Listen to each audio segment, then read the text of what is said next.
All right, everybody, welcome to Universal Dialect. This is my second show. I have a great guest on today. He goes by Nomar Slevik. I've known Nomar for a while.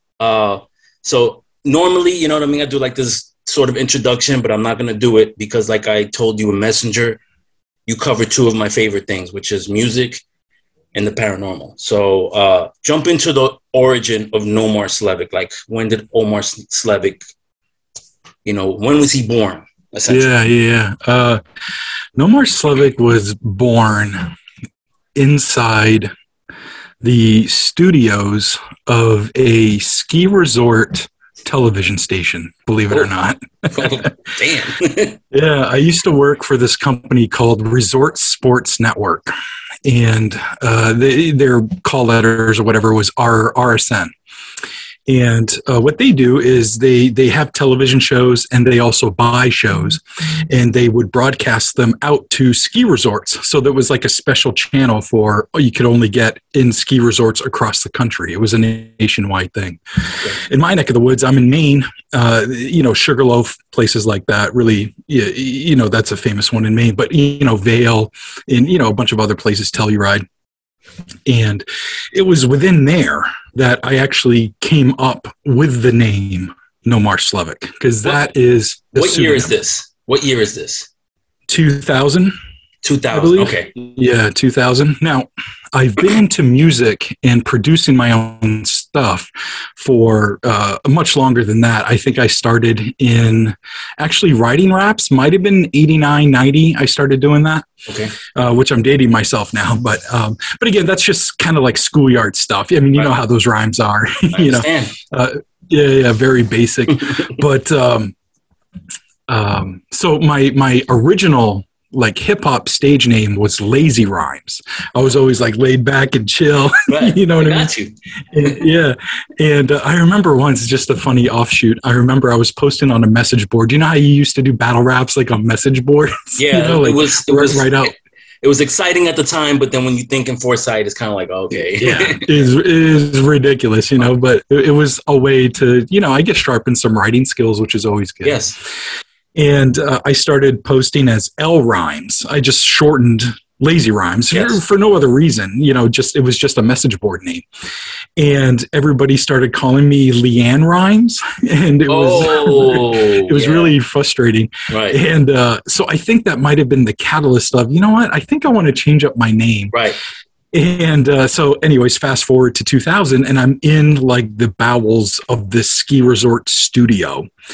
And I ran what's called the distribution area of that, meaning I would get the shows that they would produce, and I would get them off of beta tapes and put them onto either DVDs or DVD RAM, which is a really old technology now, but they kind of look like a really big floppy disk. But if you slide the thing over, there's an actual DVD inside. Right. It's almost like a mini disc. Mini disc had a plastic, but it was bigger version. Yeah, exactly.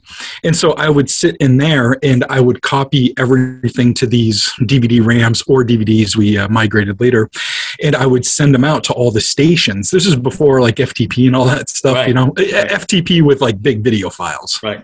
We did have FTP for images. Anyway, so it was, within those bowels. Now I made my office area, which had all this equipment. I had, 100 TV screens, it seemed like, and all this equipment, dubbing stuff. And I kept the room dark, and I always had music playing or something like that. And I was just kind of the, the stepchild of the station, Right. I was lowest man on the totem pole. So I'd sit in there and I'd write my raps and, and do my thing. And I'd research, conspiracy theories, while things are recording or dubbing, whatever. And I had finished this album. In my opinion, it was the best album I had made to date. And I really wanted to release it under a different name. And I literally just made it up. There's no like really interesting origin to the actual name, Nomar Slevik. Right. I just thought it sounded cool, especially the last name Slevik. But yeah, it was just something I made up one day. And the album title is Purple Lights and April Foolishness. Which came out in 2002. Yeah, that's right. Okay, so this is the deal, though. I know that this came out in 2002. I remember when it dropped, though. but for some reason, and this is because I was a freelance journalist for Insomniac. That's how I met you, by the way. Yeah. Through Insomniac. And I started. Insomniac. Yeah, it was a long time ago. But I know that I had heard you before that. I know that you were on something before that. I did some work with JD Walker back in the day. JD Walker was affiliated with Anticon and was like a friend with Soul and those guys. But he stayed in Maine while the rest kind of migrated out to Oakland. I was also down with Jonah Motion. We're still down to this day. I did his podcast last year at one point. But I was on some Jonah Motion stuff, and Jonah Motion goes by the Mole for people who don't know. Yeah, the Mole, yep. Yeah. So I did some stuff with the Mole, I think, before I put something out. So you probably, caught wind with some of that stuff. Maybe. Yeah, because when I looked up Discogs, Discogs is like the Bible if you want to find out a person's background, particularly independent. That's what it said, Purple Lights and April Foolishness. I was like, no, I know I heard him before that. So that was your first true release, yes? Yeah, that was my first true release as Nomar Slevik, and I did a lot of collaborations and talking with other artists while I was sitting in that like dungeon studio of the ski resort, and getting some beats. And I really befriended Jonah. This was like the maybe not the early days, but it was early in Ames, AOL Instant Messenger. It was in those early days, and it was when. It's old hat now, but I felt like I had made a friend with the Jonah during this time. We messaged every day, all day, and trading stories and trading music and writing stuff for each other and all that good stuff. So he was a big part mentally of what I was working on at that time. And he actually ended up doing some remixes for me for that album.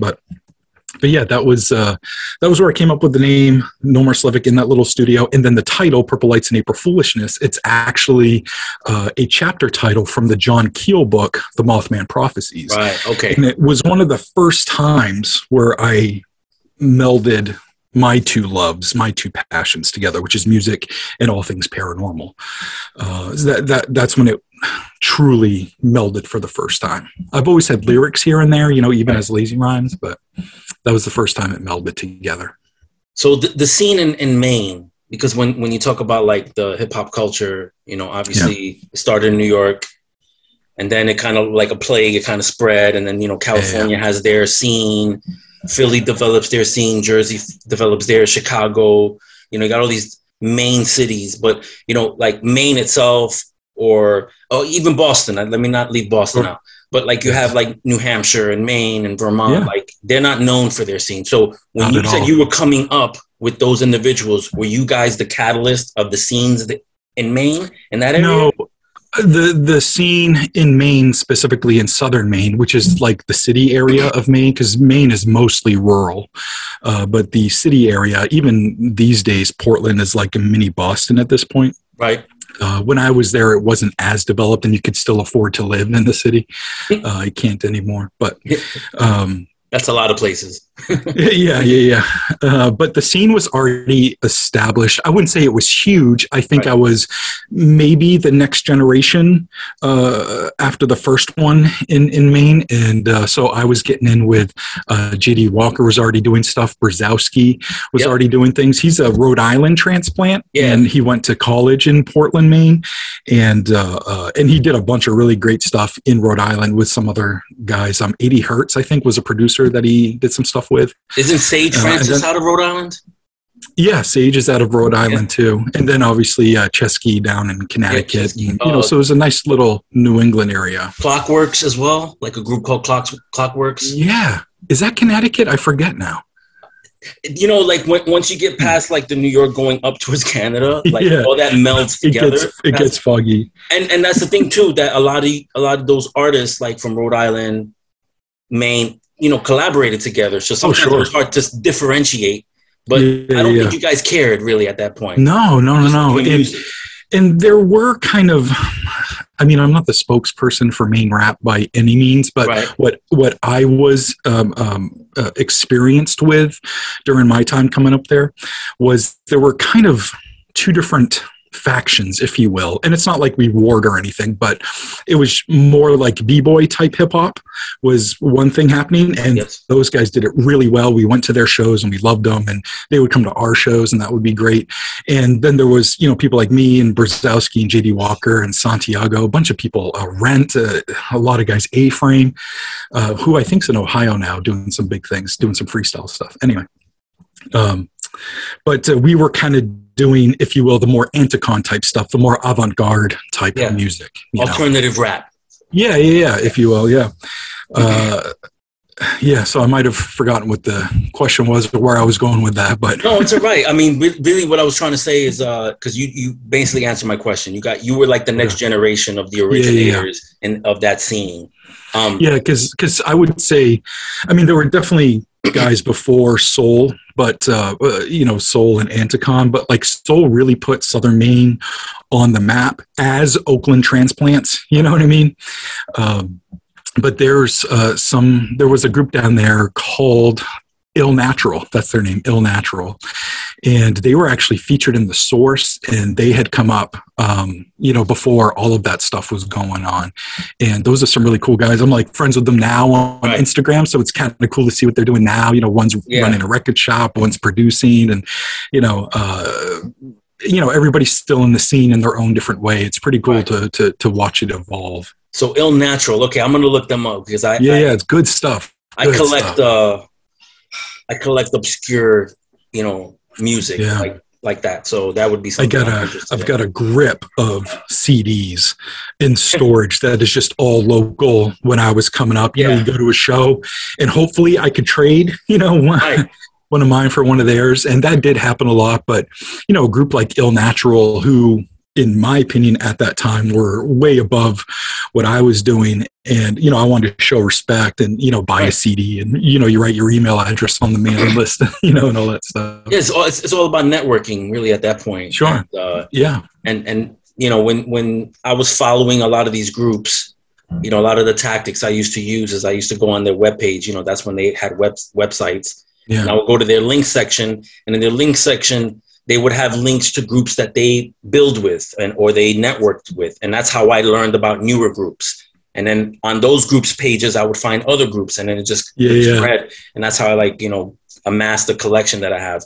So whatever you do, don't get rid of that collection. Because I know, never. All right. So let's get into the transition from being, not that you stopped being, an artist, but the transition from doing that to getting into the paranormal. What was your first time referencing paranormal, in your music? Do you remember that? I do. I was sitting in my apartment in Portland, Maine, and I think I just finished reading The Supernatural Side of Maine. It's by an author named C.J. Stevens. It's still one of my favorite books from a Maine author. And I just got done reading that, and that book has a lot of different stories. If you look up books on the paranormal in Maine, there'll be 50, 100 books about ghosts in Maine. Right. But this particular book covered everything from ghosts to werewolves to UFOs. And UFOs has a special place in my heart, and we'll get to that, at some point. But I just got done reading this book. It's a fascinating, phenomenal book. I actually rebought it. It's a rare book. Anytime I see it in the store, I grab it, which is rare. So I think I have 3 copies of it. What's the name of that? The Supernatural Side of Maine. Okay. And the author is C.J. Stevens. And I got done reading that book, and I remember it being pretty late at night. It was probably, late for me. It was probably 1 a.m., something like that. And I was like, I want to do something within the paranormal, Right, yeah. And this was right around the same time. It was 2001, 2002-ish, something like that. And I really wanted to do something. And I have this library of paranormal books and UFO books and all that good stuff. And I'm looking at it, and as collectors, we're kind of always putting our collections in certain orders, sometimes it's by genre or, name, things like that. So for my books anyways, I had all of my local books in one section, and I was looking it over, and I was like, I don't think there's a UFO book specific to Maine. There are some books that have stories that might come from Maine, but they're stories from all over. There's one book called The Allagash Abductions, and that is an entire book about 4 guys who witnessed and were abducted by UFOs, and that all took place in Maine. But was that the one where they were on the boat? Yeah. Okay, yeah, because that's what I considered like lore. Like that's like, okay, you have like the top stories in the paranormal. Sure. Betty and Barney Hill, Phoenix Lights, things along those lines. And that's one of them that almost in every documentary you hear about that story. Yeah. And Allagash Abductions, we can get into that a little bit if you want, but because I think it was twins, right? It was twins. It was twin brothers and then 2 friends, so it was 4 people altogether. And their story was actually featured on Unsolved Mysteries, and there was a book dedicated to their story. So that was like the one book about UFOs in Maine, but it was one story, one incident. Yeah, one incident, if you will. Right. And so I sat there and foolishly thought to myself, oh, I'm going to write that book about UFOs in Maine. And that's when I've been collecting stories, UFO stories for years, newspaper clippings. If a friend told me a story, I would write it down. So I kind of went to my own files on what I had for UFO stories in Maine. And first of all, it was kind of thinly populated. I didn't have as much as I thought I had in regards to thinking about a book. And then even what I did have was just little articles. And these stories, the really amazing stuff, the heartbreaking stuff, the stuff that gives you goosebumps really comes out in the details. And that's what a lot of these stories were lacking. So I knew that I needed to, actually start talking to people as opposed to just collecting stories. And if I did collect a story or wanted to use a newspaper clipping, I had to try to find out more information about particular sightings, So that's when that process slowly started for me, because I didn't know what the hell I was doing. I don't know how to write a book. I barely know how to make music. I barely know how to write a book now. You know what I mean? Right. And so it was an interesting process to start. And it actually took me like 6 years to write my first book, right. And that's not even, I wasn't even working on it every day or anything like that. I wasn't as, studious maybe as I am now. Like if I'm working on a book project, it's every day, and it's something I'm kind of tuned into now. But back then I would collect stories, try to get details, interview people, and then 6 months might go by and I might not write a thing, because I'm still working on music during this time, and that the book felt like it was back burner stuff. The time wasn't right for you to do at that time. Yeah, that's a really great point. The time wasn't right. And then the time became right, eventually. And, but that wasn't the transition, but that was like the start of, I think I can do this. I think I can. And my dad is a retired high school teacher. He's a French teacher, actually, but he has a degree in English. And when I told him that I was thinking about writing a book, he got excited to the point of, or in regards to like wanting to read the draft so he could help correct things, and I'd be my editor. So my dad was my first editor. And, that's awesome. That's awesome. Yeah. You can't beat that. And my dad's, and my dad's a huge skeptic, but he's always supported all the like dumb little ideas that I have, Right. So that's a sign of a great father, man. Yeah. I completely agree. He was always supportive. And in regards to that sort of thing,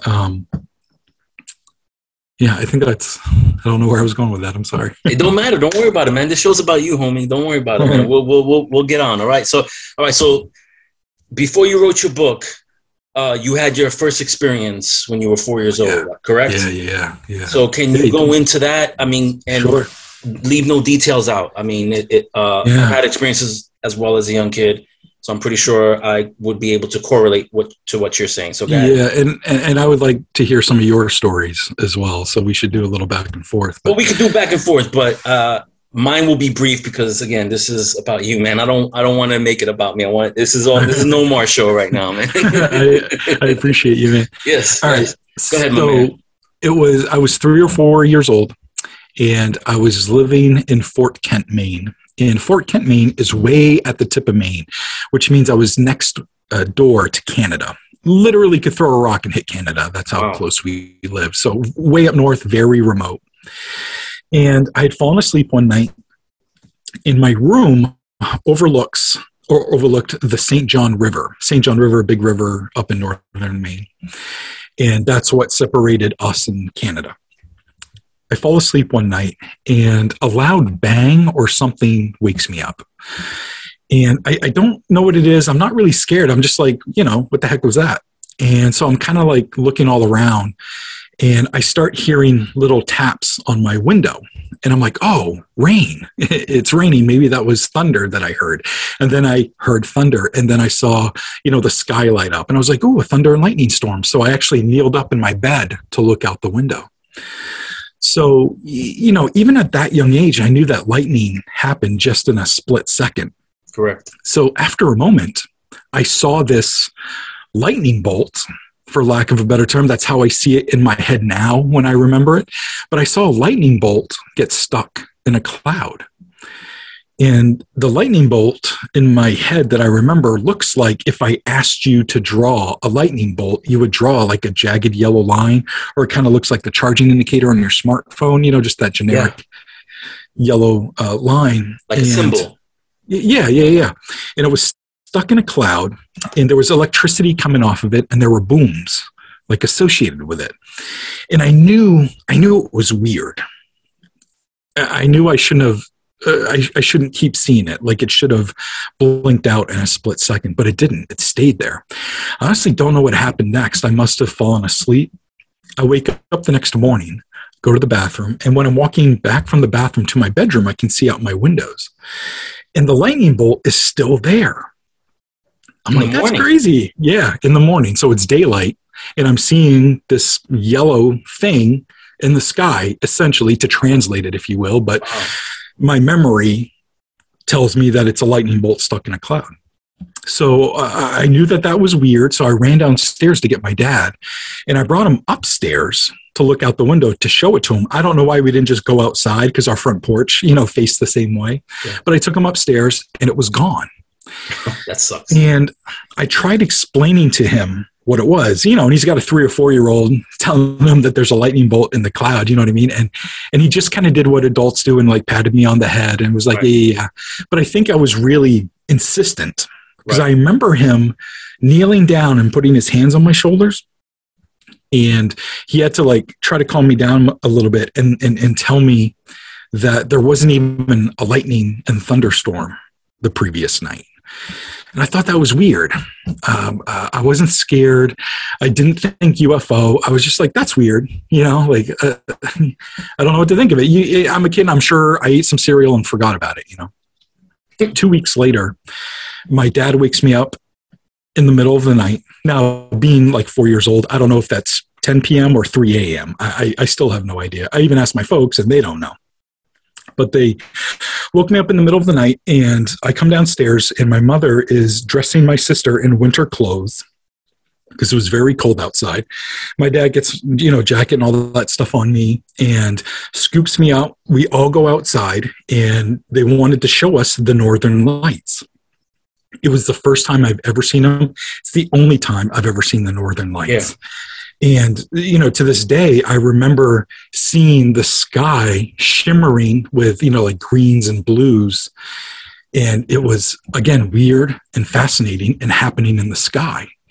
So I think that was like a good trauma or something, that really stuck and got instilled into me that weird shit happens in the sky and I should pay attention. And I have ever since. I'm constantly looking up. And I think I've seen, at this point, 12 UFOs in my lifetime. Right. Now, when I say UFO has become synonymous with extraterrestrial. I literally saw unidentified flying objects. Some weren't, crazy and could, a logical explanation could be to blame for what I saw. I just know in the instant that I saw whatever it was, I couldn't identify, what it was on 12 different occasions. Right. But yeah, that was the catalyst, that story right there. Well, that's what a UFO is, something a person can't identify. Right. But because of, entertainment and all this stuff, people automatically associate it with something extraterrestrial or alien, but it's not always the case.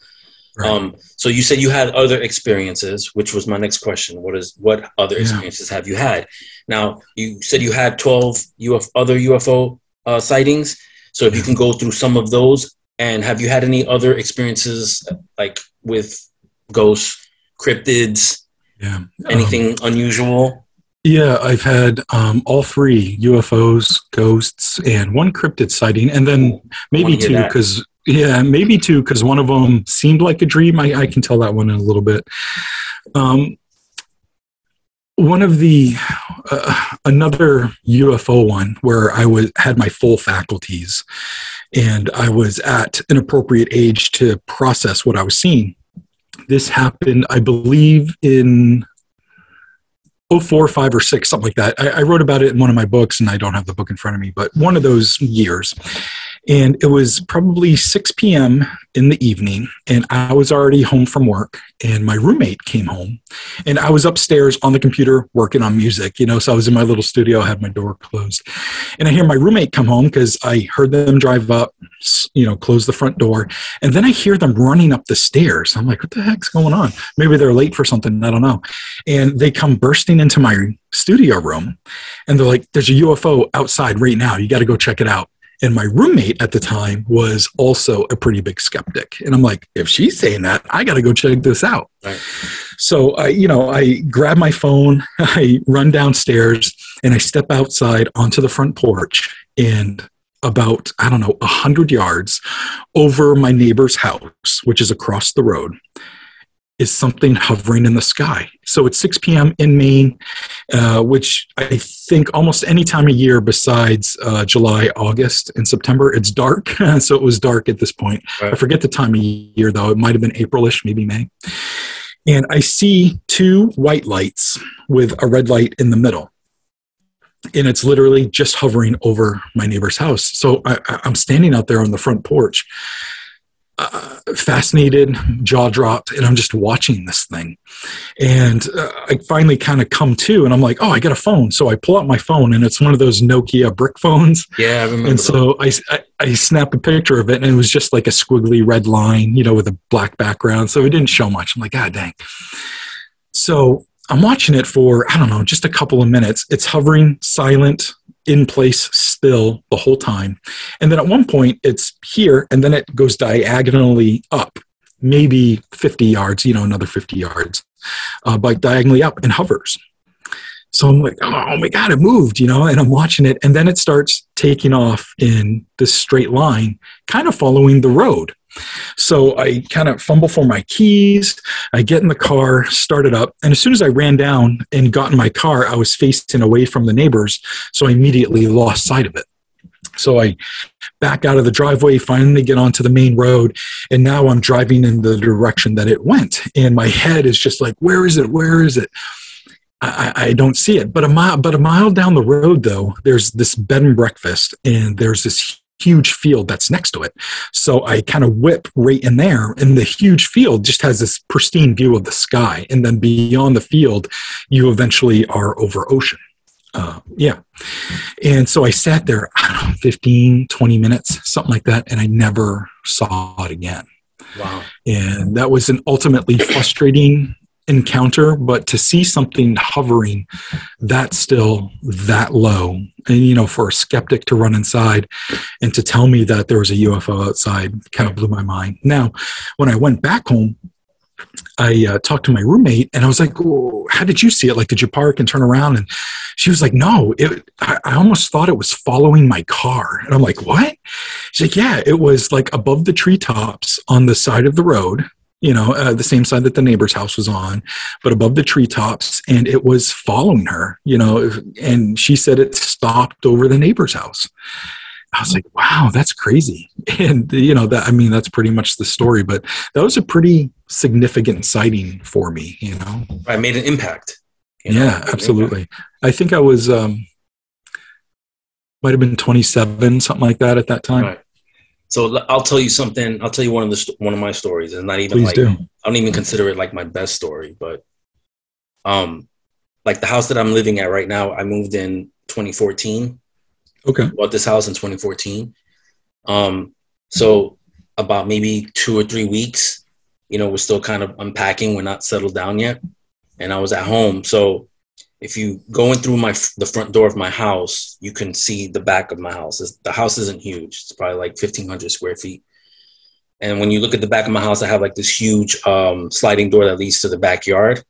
But above it, I have this half moon window, okay, that looks out through the back of my house. It's about maybe 3.5 feet high and 4 feet wide, okay? So this was a daytime sighting. So I'm in the house and I'm doing stuff around the house. And I pass by this window all the time. And every once in a while I look up. And it's great because you can see we have an airport that lives near us. And I'm one to always look up at the sky. I'm not always on my phone like other people are. I always look up at the sky. And I love seeing planes and the birds fly by all the time. But like I want to say about two hours into the morning, I see this white dot. And it's probably like around noontime. And I thought it was a star. So I just kept doing whatever. About 2 hours later, that dot is still there. And it shouldn't be a big deal. It shouldn't be a big deal to me. But for some reason, I feel a connection with it. Like they're like, it shouldn't be there. So after about another couple of hours, I pass by again and I look up and that dot's still there. And I'm just watching it for, 2 minutes, 5 minutes, maybe 10 minutes. And I see this arm, not an arm like an arm, but like you know how you have those refueling planes that arm comes out to refuel the jets? It looked something similar to that coming out. Holy shit. Okay. About maybe 10 seconds to 20 seconds later, a jet flies under it. Now it's not a plane. It's definitely a fighter jet. I'm ex-Air Force, so I've seen plenty of them. This thing flies under it. 10 seconds later, another one flies by under it. 10 seconds later, another one flies by under it, and then it starts to move.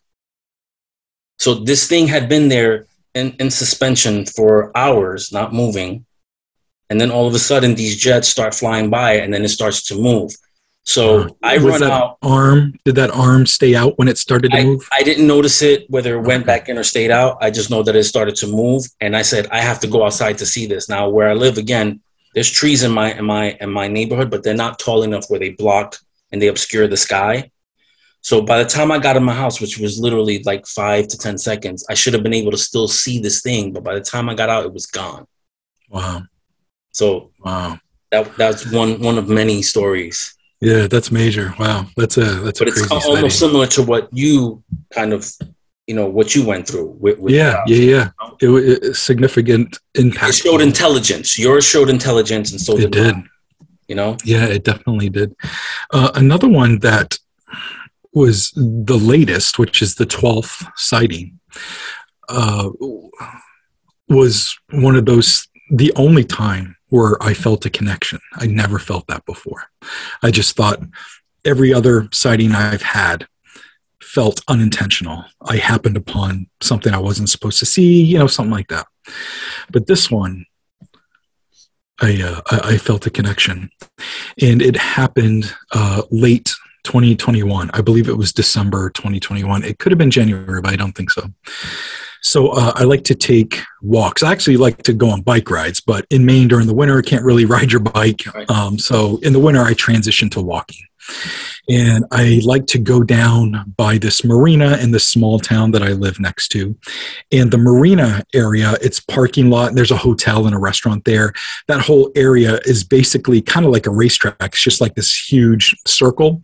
And so I like to walk around that a couple of times. It ends up being, like 2.5 miles, something like that. So I like to walk good exercise. Good exercise. Yeah. And I like to go at night. I like to put on a scary podcast and I walk around at night. I got my little flashlight. Right. And small coastal towns in Maine are ghost towns during the winter. During the summer, they're huge vacation destinations. Right. But tourist attractions, yes. Yeah, exactly. So the marina is dead. There's a couple of workers. They still, work on the water in the winter. So there's a couple of them that were kind of bringing in gear, down by the water. But where I was walking, I was probably, 300 yards away from the edge of the water. So I'm walking and it's, I think 7:30ish. And I see this golden ambered colored light over the water. It's not star size, and I can tell it's maybe half a mile up, something like that. So definitely low enough to not be celestial, And I never seen it before. I walk there all the time, and an ambered, unblinking light sticks out, Yes. So I'm keeping my eye on it, and I can see that it's slightly moving. Just barely. It's not hovering though, but it's really slow moving.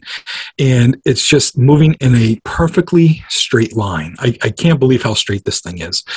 And I'm watching it and I'm walking and I'm watching it and I'm walking. And something, I wouldn't say something clicked, but I felt a little unsettled after a moment. I wasn't terrified. I wasn't scared. Right. But something was off. Yeah, something was definitely off. And that's when this thing was like halfway through my line of vision. You know what I mean?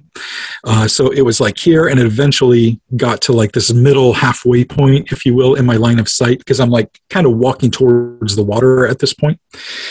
And this thing stops in midair, and I can almost see it get a little bit bigger, as if it's turning to come towards me. Oh, that's not cool. No. But it also is. But I was certainly unsettled by it though. And I'm like, I can't believe this is happening right now. And, like I said before, I'm listening to my scary podcast. So I've got my phone in my pocket. And so I reach into my pocket, but I'm wearing gloves because it's freaking cold and I'm having a hard time. So I take off my glove and I'm looking down now to pull the phone out, pull the phone back up, gone. Wow. And yeah. And so the sighting lasted 3 minutes, maybe. Even being a researcher and an interviewer with all this stuff, every sighting I have, I am very much a human being. And I'm just in the moment experiencing the sighting. I don't want to. I want to be a good researcher and document it, But I get caught up in the moment because it's a big deal. If a watcher of yours hasn't seen a UFO or hasn't had an odd experience, if that does finally happen, that's when you'll know that, wow, it's really tough to get a good picture or to be cognizant of something else to do while this crazy thing is happening, Correct. Yeah. The thing that I've noticed is when I talk to people about their experiences, and it's all across the board, they all say the same thing is, I never asked for this, Yeah.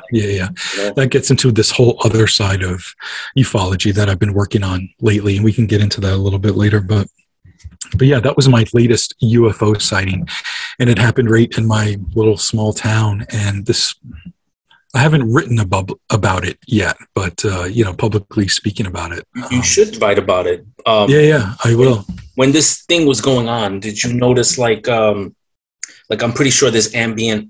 Well, you had your headphones on, so maybe it's not the right question to ask about if the sound stopped, because that tends to be a thing where you don't hear any insects. Yeah, like you're kind of in a vacuum or you're sort of like. No, I didn't experience that, but the unsettled feeling was, I felt like it noticed me.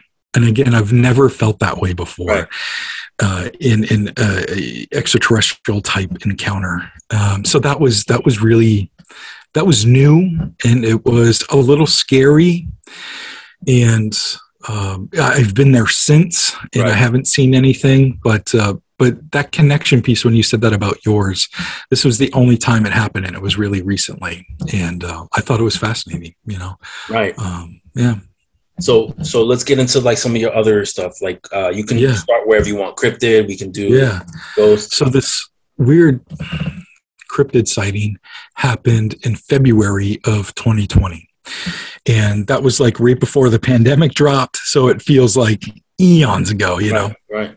But February in Maine, it's dark like at 4 p.m., Well, I guess it's more like 5-ish now. I know, yeah. But it was about 6:45, and I was approximately 3 miles from my house. I was headed home. So wait a second. No more. So that your area is a hotspot. Yeah, definitely. I mean, that's what it sounds like to me. I mean, if you're having everything that you've said essentially is around where you live. Yeah. And, my first book is called UFOs Over Maine. And I had no shortage of stories. My next book was called Otherworldly Encounters, but I wanted to call it UFOs Over Maine Part 2, but the publisher didn't want me to. But that was another book of all Maine sightings. Right, you had so many, you couldn't. Yeah. All right, so go ahead. Yeah, so it's February. It's about 6:45. I'm driving by myself. I live in the sticks, so it's not a very well-traveled road after nightfall.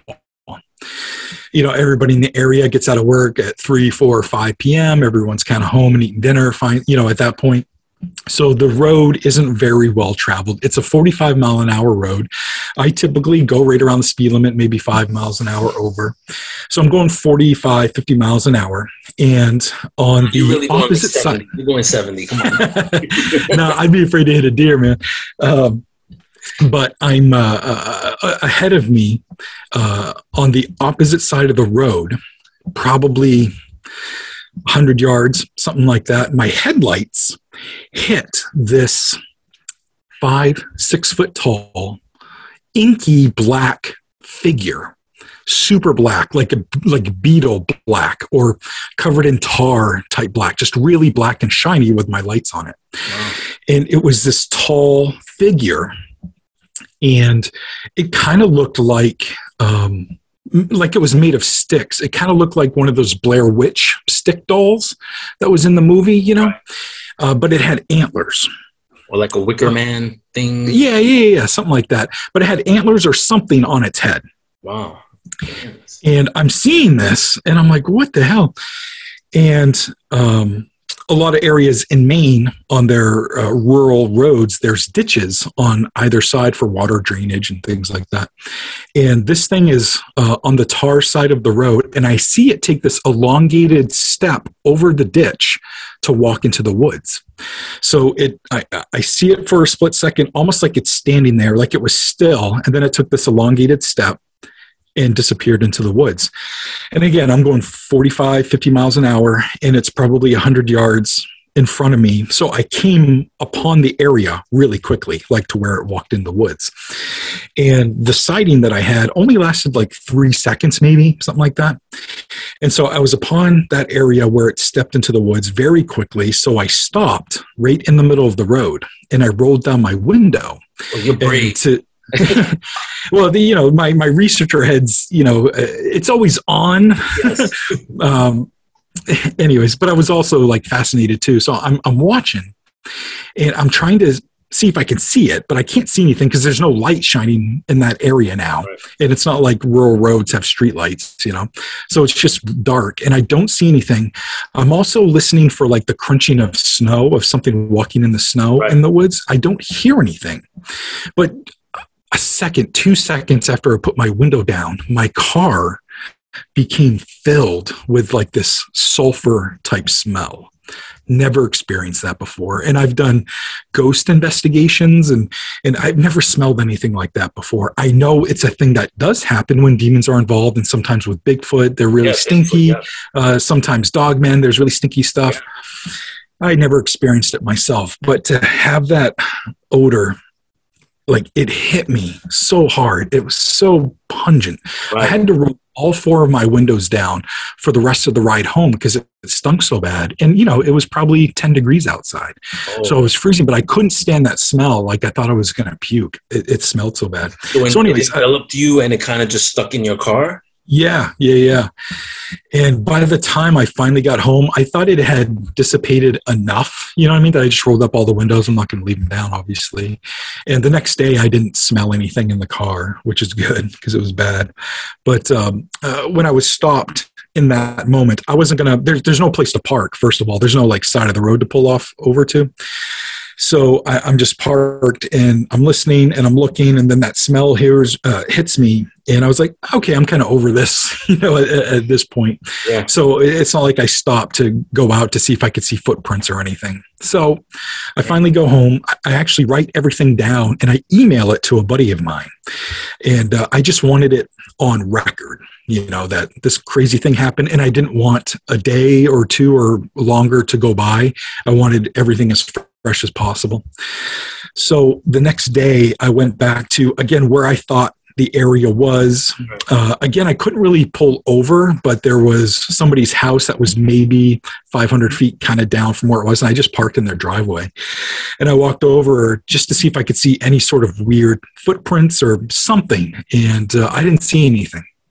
I did a little bit of research of my immediate area, which I really hadn't done before. I researched tons of stories everywhere in my state. But I'm like, oh, my little small town, let me do a quick search. I don't really do that for whatever reason, So I'm doing some research on my little small town, and it turns out back in 1995, there was a pretty significant UFO encounter where this woman and her mother reported a UFO like hovering over their backyard, which is a pretty significant encounter. There was nothing in there about them feeling like they'd been abducted or that they saw any sort of entity, but this thing hovered in their backyard. And it was early evening, meaning like 8 p.m., 9 p.m., something like that. And the encounter didn't last too long. It eventually rose up kind of slowly and then took off.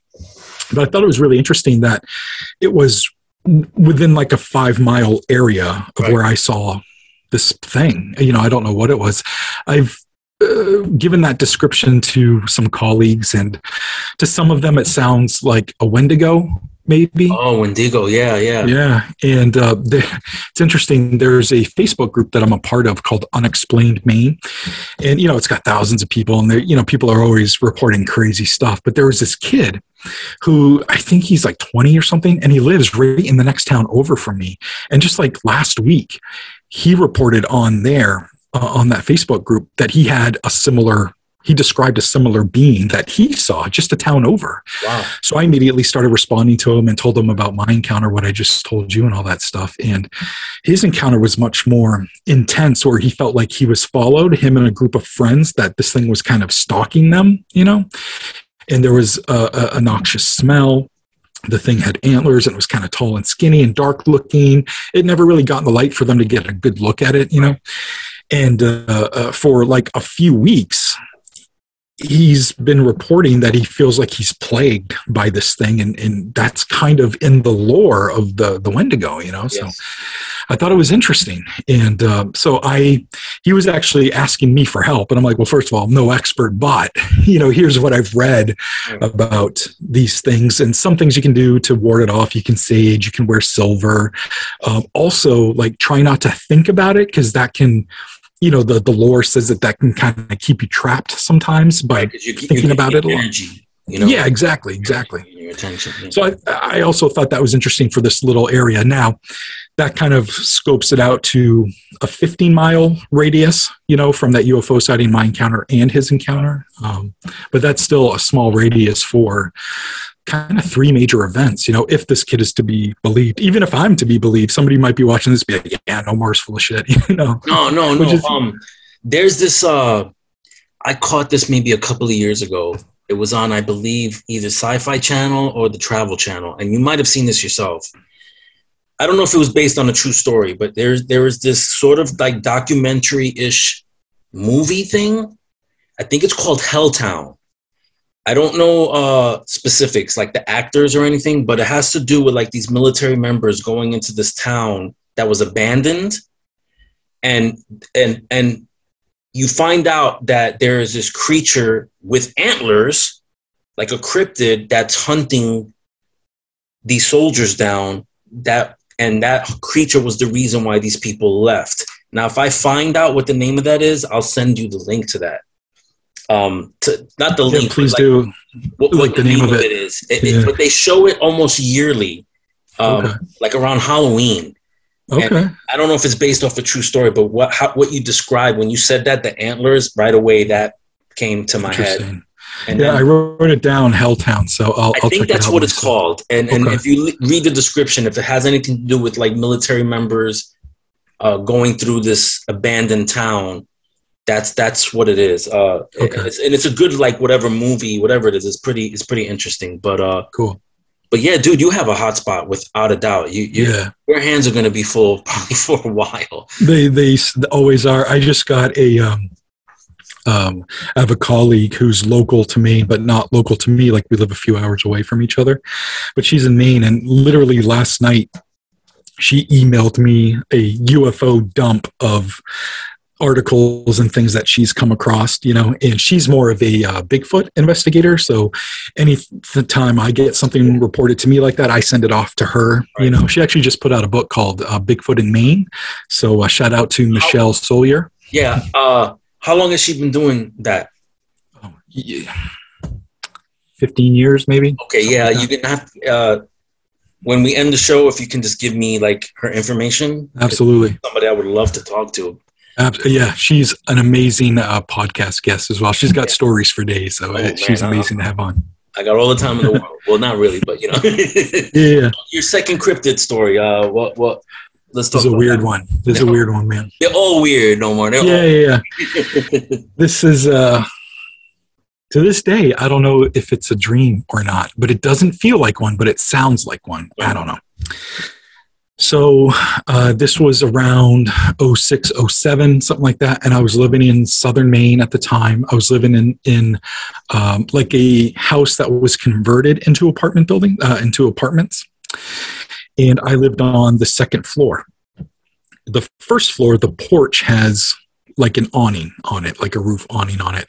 And the kitchen windows look over this awning. So it's 2, 3 o'clock in the morning, and I wake up in my bedroom having to pee.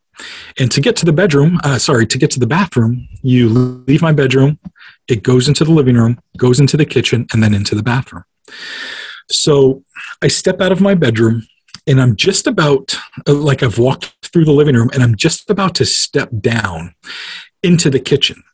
And as I'm walking, I can see out the kitchen windows. There's 2 big windows. And I can see out one of the windows, and I just happen to look. And I'm literally about to step onto the kitchen floor with one of my feet. One's still in the living room. I'm about to step down. And I see this thing on the awning, on the roof. It's 10 feet from me, 15 feet from me. I see the black silhouette of like a person crouched down on this awning, like right on the kind of on the edge of this awning, and he's facing away from me, but he's crouched down, and it's just a black silhouette. And I don't know what to think. I don't know if it's a prowler, if it's a neighbor that's high. I don't know what to think. And it stopped me in mid-step. And of course, I'm half asleep or I'm dreaming. I don't know. But I can't really kind of hold that position. So my foot inadvertently just steps down onto the kitchen floor. And when that happens, the thing crooks its head back, like to expose an ear to my area, like it heard me. Oh, wow. I barely made an audible sound. The windows indoors, are down. Right? And I'm indoors. It's out on the roof. So it crooks its head back like it heard me. And again, I'm not seeing any features. I'm not seeing any ears. It just does that movement. It then immediately stands up, and it was fairly tall. It might have been 6 feet tall, something like that. Very slender. And then wings snap out from behind it. Its back is facing me, and wings snap out. And it's like a smack, like catching a baseball in a mitt type of smack. Right. Well, I mean, you know, big birds like eagles and turkey vultures, they make that sound when they're about to take off. It was a really just a rigid, almost mechanical movement. Boom, these wings come out. It then just almost like it just free falls off the roof, like it's standing there, and boom, and then it soars and takes off. What did I just see? What is this? Yeah. So I'm frozen there, and I'm just looking out the window. The thing is not there anymore. Next thing I know, I wake up the next morning. I don't remember going to the bathroom, any of that shit. I just have that encounter. But I did see where it flew off towards. So I go downstairs to go check it out. And there's actually a chain link fence that's kind of almost touching the house because there's railroad tracks right there, and they don't want people walking into the tracks. So I can't go out that far. So I was hoping to see if there was any sort of footprint or talon print or, you know, something that I might see out there, but I didn't see anything. And it was really frustrating. And I kind of saw it, and then I woke up the next morning. You know what I mean? And that can maybe be because of a couple of different reasons. A, I was just sleeping, and that was a dream. Second, maybe there was some sort of spell or thing that it put me under, you know, and you know, I just woke up the next morning. Or it happened, it was a traumatizing event, and I don't remember some of it, you know. I don't know what to think of it, but it was weird, and it was scary, and I just remember being frozen in absolute fear. That was one of the most scared I remember being. I guess to follow up, I think it was a few weeks later, and that same kitchen window, they didn't allow us to smoke, and back then I was smoking cigarettes. So I would kind of like to cheat the system, and I would raise up the window, and I would lean out of it, and I had a little ashtray out on that awning, and I would smoke out the window. So it was like, I don't know, it wasn't that late. It was like 10, 11 p.m. or something like that. And I'm smoking out the window, and I'm hearing these weird beeps and boops, like almost like a toy robot, right, outside. It's these weird beeps and boop sounds, and accompanying it is walking on gravel. I'm hearing these gravel footsteps, and you can tell it's bipedal. You know, I'm hearing, right, and it sounds like there's a freaking robot or something walking on the train tracks. I'm like, what am I hearing? You know, so I'm kind of straining to see. But there's some trees that are just on the other side of that chain link fence I was telling you about. That are blocking you? Yeah, that's blocking the view there. I do have a complete clear view of the tracks going in the opposite direction, but that's like heading towards the city more, or, you know, going through the city more. And this is going away from the city where the trees are blocking. But I hear it coming from over there, and it's going to walk past me if this is to continue. So I'm, you know, riveted. And I'm like, what am I hearing? So I'm hearing these weird mechanical beep boop type sounds, and I'm hearing something kind of heavy walking on the tracks. And then before it gets into view, just all the sounds stop, and I don't see anything. Now it's 10, 11 o'clock at night. It's not the scariest thing to, you know, go out there. So I do. And all I can do is get close to the chain link fence. But when you're close to the chain link fence, I can see down the tracks a little bit more, you know, beyond the trees. There's nothing there.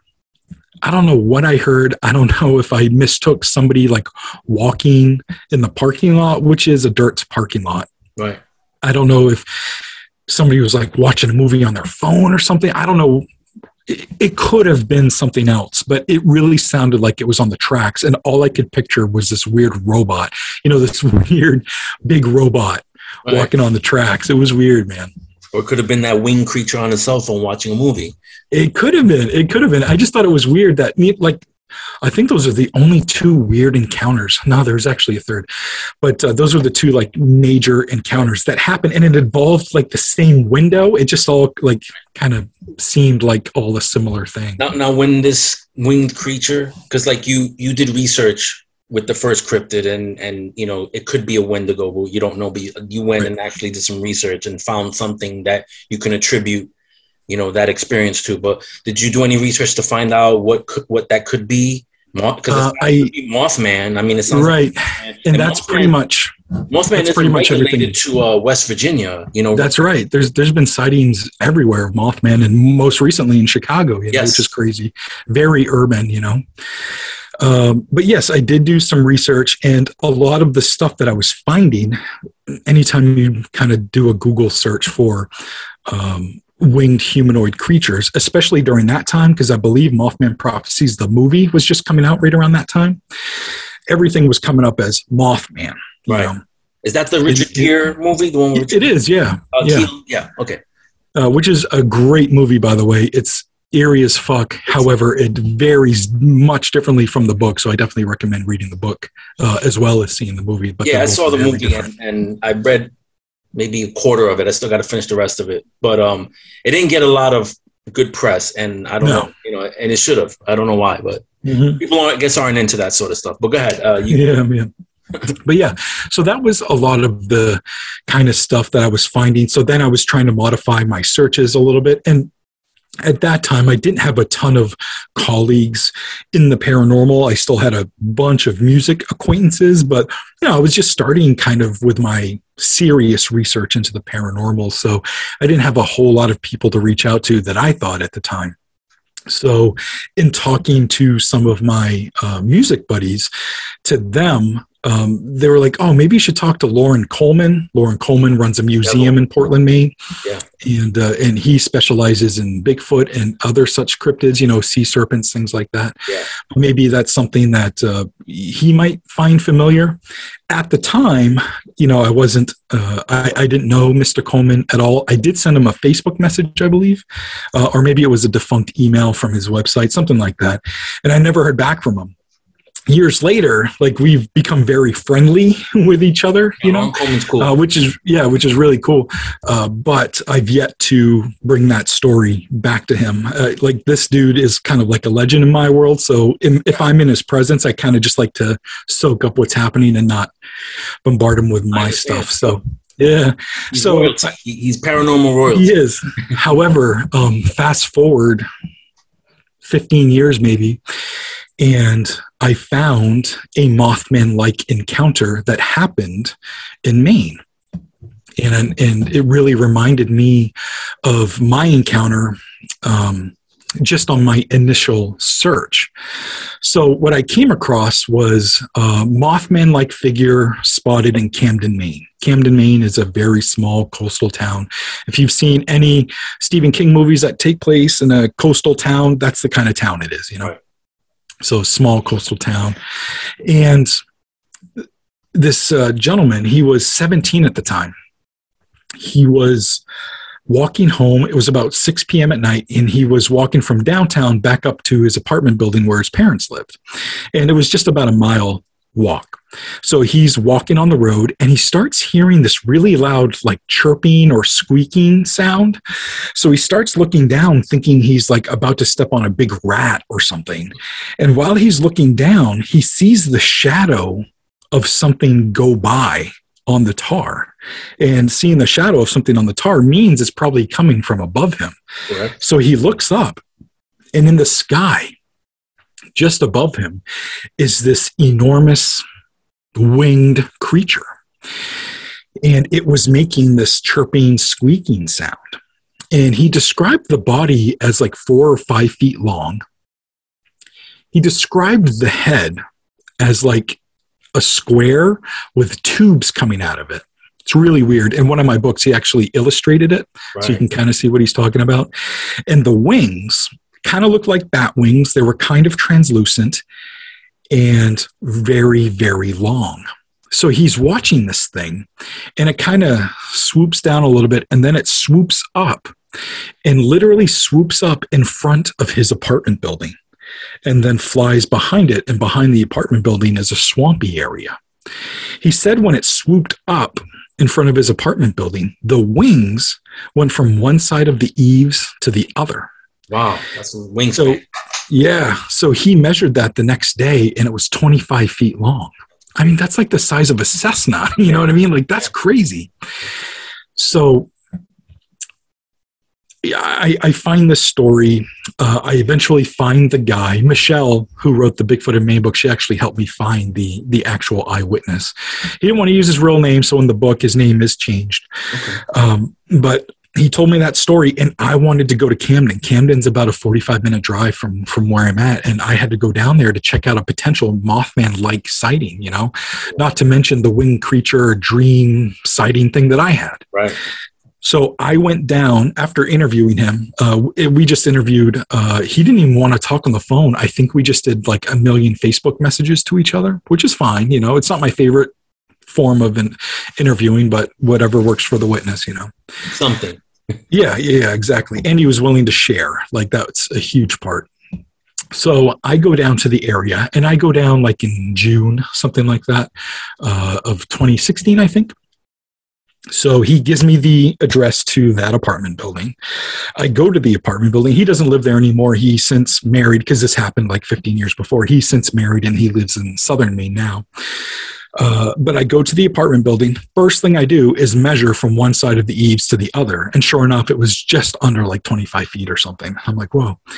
So I then try to find this swampy area that he's talking about that's behind the apartment building. Well, there's no major road that goes right behind his apartment building. So you have to go up the major road a little bit, and then I kept looking in people's driveways to see if there was some sort of access point. Right. Well, it turns out a few houses down, like in between houses, there's just an access point to this swampy area. You know, it's not tarred or anything. It's just a small little dirt driveway that goes down a hill.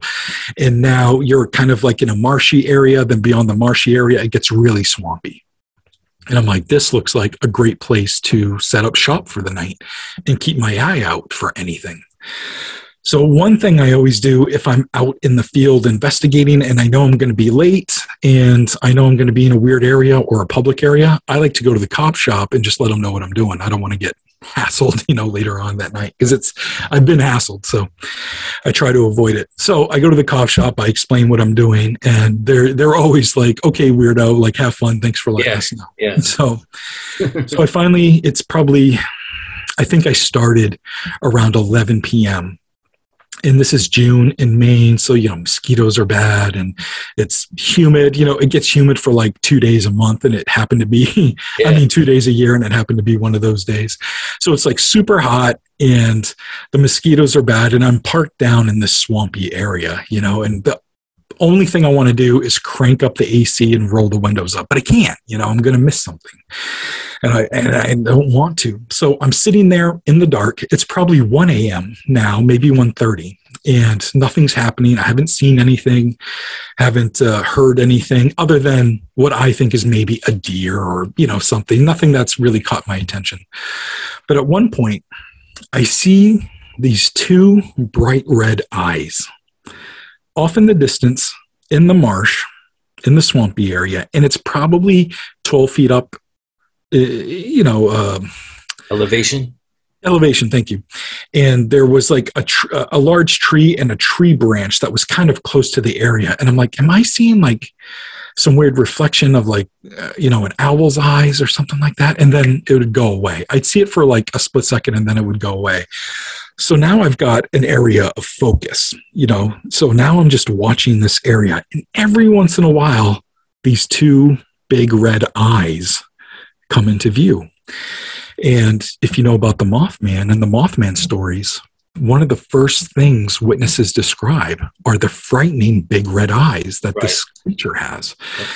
So I'm in a marsh, I'm in a town, and in an area where a Mothman-like creature was spotted, and now I'm seeing red eyes. This is crazy. You know, this is an investigator's dream, if you will. And even having a better camera at that point, taking any sort of picture, nothing was coming out. It's pitch black there, except for these red eyes I'm seeing every once in a while. And sometimes there's a little bit of shine, like if a car is going by, like on this other road. So I probably see it 6-7 times, and then I don't see it anymore. I think I stayed for like another hour after that, something like that. And I didn't see it anymore. So I ended up going back to the hotel room. But I was thinking about it. And while it's cool to have like this Mothman connection to what I may have encountered, it also could be maybe there's a road somewhere beyond what I'm looking at. And for a split second, every once in a while, I'm seeing like the taillights of cars, maybe. That's kind of, way off in the distance and maybe going down a hill or something. So I kind of mentally note that, and I go back to the area the next morning, and or whenever I woke up, might have been afternoon. And I go back down to that area, and I can see now. So I'm not seeing anything. I'm not seeing weird footprints or, seeing anything out of place at all. So I kind of leave that area, and I want to know what's beyond the marshy area to see if there is a road there. And if so, is it possible that that's what I'm seeing? Because I parked my car in the same spot, and I looked over and I could see this tree with this tree branch. I'm like, yeah, that's about how high the eyes were. And, in my estimation, it was about 12 feet off the ground. And I can't physically see a road. If cars were going by during the day, I wasn't seeing them from that vantage point during the day. So I'm kind of trolling around. This isn't a town I know very well, but it's a small town. So it's, it's not that big a deal. So I'm driving around, and I kind of get on the opposite side of this marshy area. And there is a road that could be the cause of what I was seeing. I don't know if it was, but if there's the possibility that it can be something else, I kind of have to write off my own encounter. Not that it wasn't cool or it's not worth discussing, but, no, but you got to be honest. And that's, yeah, you can fake it, but the truth eventually comes out. So yeah. And it's being in this field, and I'm trying to put stories out there. I want them to be as unbiased and as genuine as possible. Obviously I can't. Goes a long way. Yeah, exactly. So was that your third? Is that considered your third cryptic sighting, or?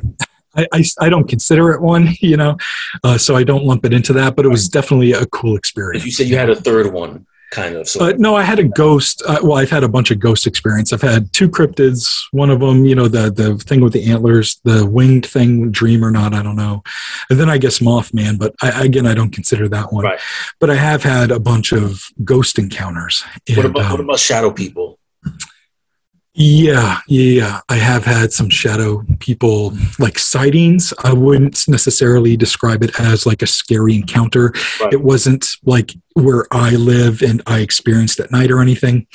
I was investigating somebody else's house with a team, and we saw a weird shadow thing walk by us. Right. Yeah. I that's shadow people has like kind of plagued me my whole life.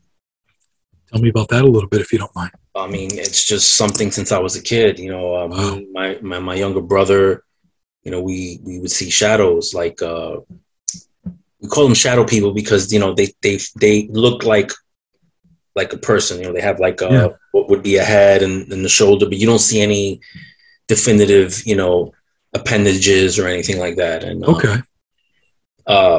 So we've had experiences our whole life. Dad, missing time, all that. It would take like hours for me to really go into all that, Yeah. Missing time is fascinating to me. Like, going to sleep in the bedroom and waking up in another room and not knowing how you got there. Yeah. We don't have a history of sleepwalking. So, and I don't sleepwalk because, none of my kids or my wife tell me that I sleepwalk, but it's just in things like that. So that's why I asked about shadow people, because usually those ghosts and spirits and shadow people usually kind of connect. But also aliens also connect with the shadow people too. So tell me about your ghost stuff. Tell me your first experience and all that. The first experience. I was really young. It might have been. It was after the UFO lightning bolt thing, so I might have been 5 or something. And my mother has this like family friend, and we would go visit her on the weekends once in a while. And I remember being really scared of their upstairs area. And like downstairs was like cozy and bright and cheery. As soon as you got upstairs, everything in my experience, everything had like this blue hue to it. And it was a very unsettling feeling. And that's where the bathroom was. And I used to hate going to the bathroom. My dad used to mow this woman's lawn. And I would ask him 1,000 times if I could just pee outside. And he's like, no, get upstairs and go in the bathroom, you know. But I was asking him because I was scared of the upstairs. So I'm up there peeing one time, and I walk really slowly like up the stairs, and I'm kind of looking around, and then I dart into the bathroom and I close the door, and I always flip the light on even if it's in the middle of the day. And I'm peeing, and now I'm washing my hands, and then I hear like there's somebody upstairs. And so I call out to my mom, I'm like, Mom, and there's no answer. And I start to panic a little bit, and I slowly open the door and I go, Mom, and there's no answer. And I'm like, oh no, the upstairs, like they can't hear you if you're upstairs. You know how a young mind works. Yeah. I'm like, oh no. So I open the door and I don't see anybody, but the stairs are like 5 feet away. So I'm like, if I can just get to the top of the stairs, I'm going to be okay. I know I'm going to be okay. And across from the bathroom was her bedroom, and her husband had passed away. And I'm like, I don't want to see him. I instinctually knew that it was him. And I just remember thinking, I don't want to see him, because I knew he was sitting on the bed or standing in front of the bed or something. And I knew if I looked up, you would see him. I would see him, and away from the stairs. So I just kept staring at the stairs, and I'm like, I don't want to see him. I don't want to see him. So I just booked it to the top of the stairs. And it was like I thought in my head, it felt like I got released, from this tension or something. And so I don't know if that means that he was standing in the bed, by the bed, and then dissipated, once I reached the top of the stairs or something like that.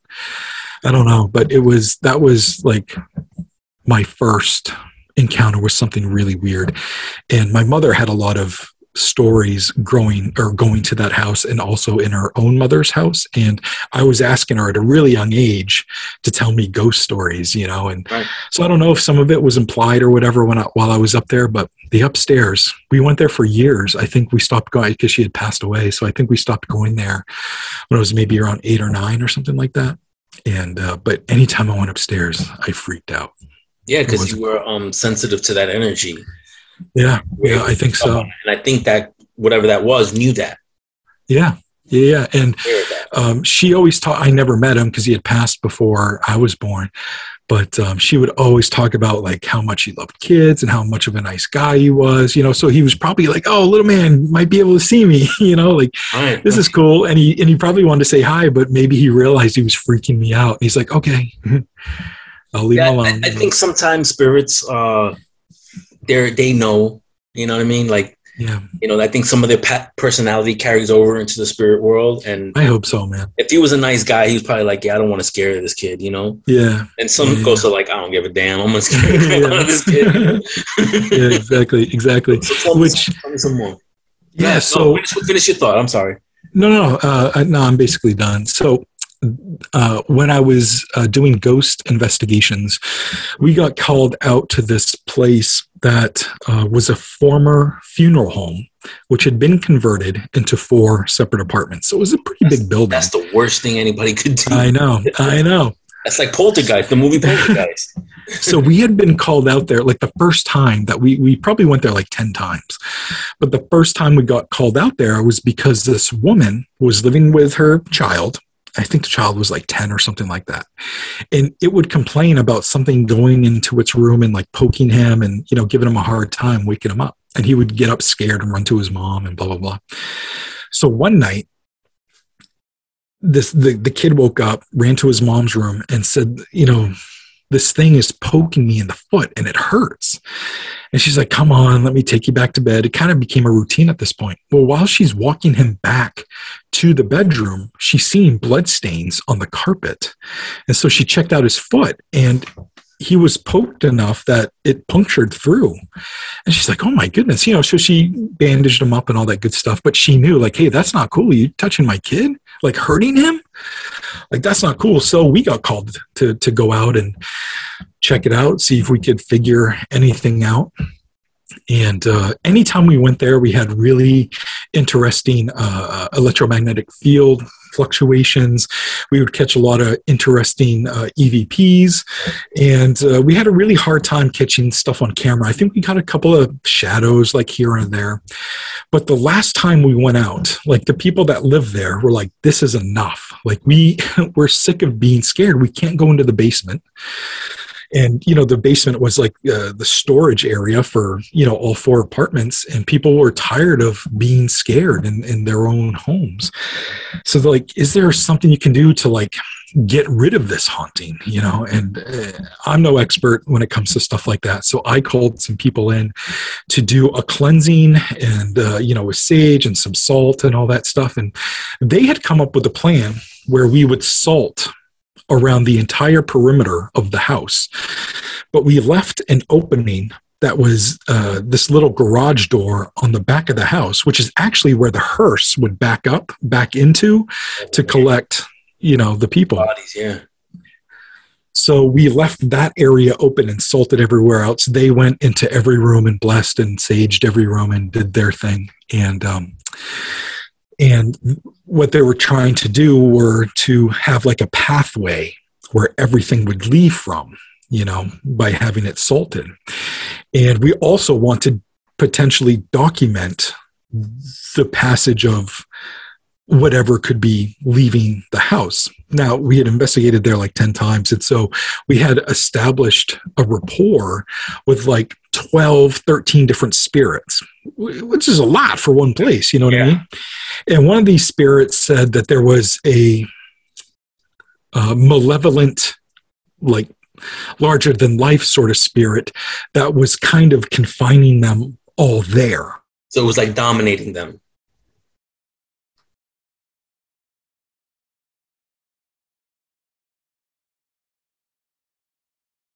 Are you there? Are you there? Are you there? Are you there? Are you there?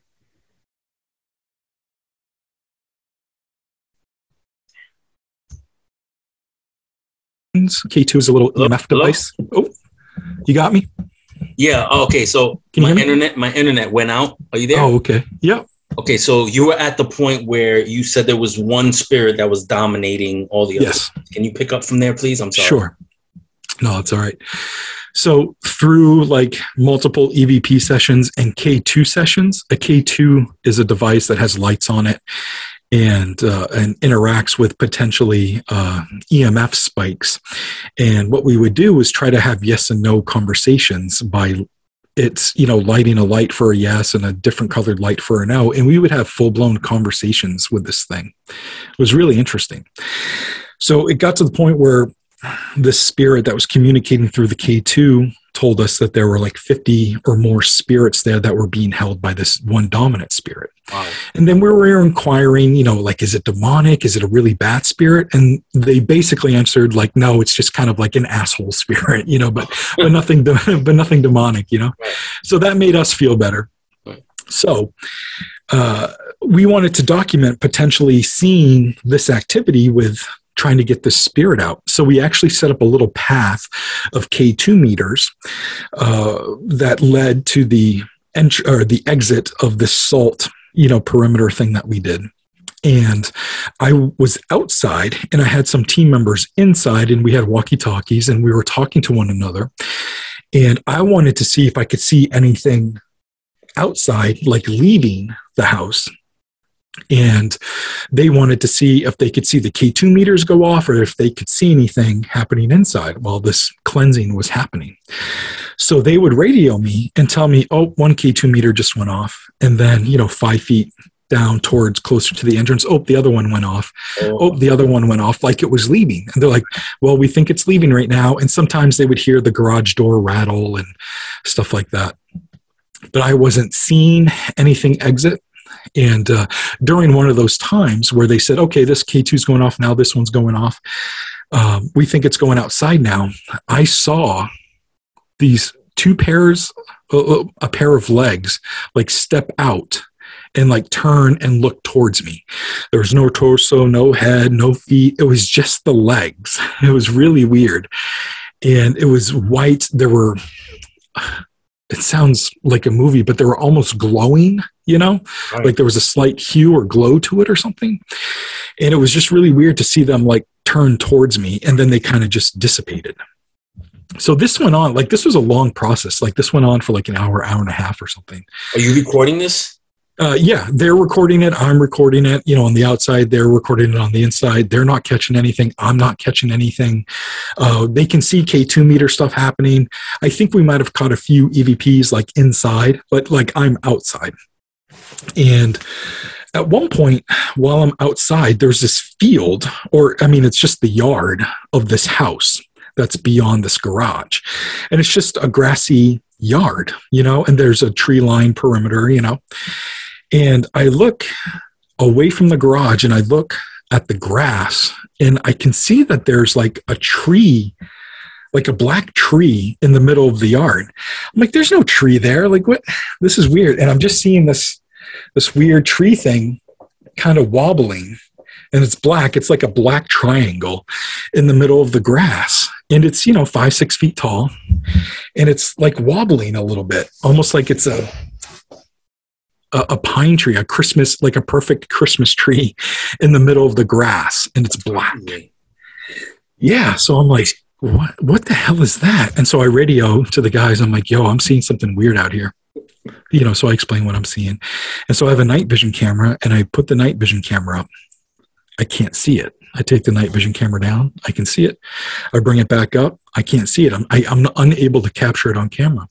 So I let the guys know that. And then I let them know I'm going to walk towards it. Like, I want to see what happens. And they're like, oh, be careful, blah, blah, blah. And it's probably 50 yards away from me, something like that. So I start walking towards it. It's still there. It's not moving other than the weird wobbly thing. I've walked about 20 yards, and I start getting this overwhelming, ominous feeling come over me. And I'm like, oh, this thing doesn't want me to get near it. You know, it's just, you know, it's a weird feeling you get. Right. It's telling you, don't come near me. Yeah, yeah. But I was like, fuck that. I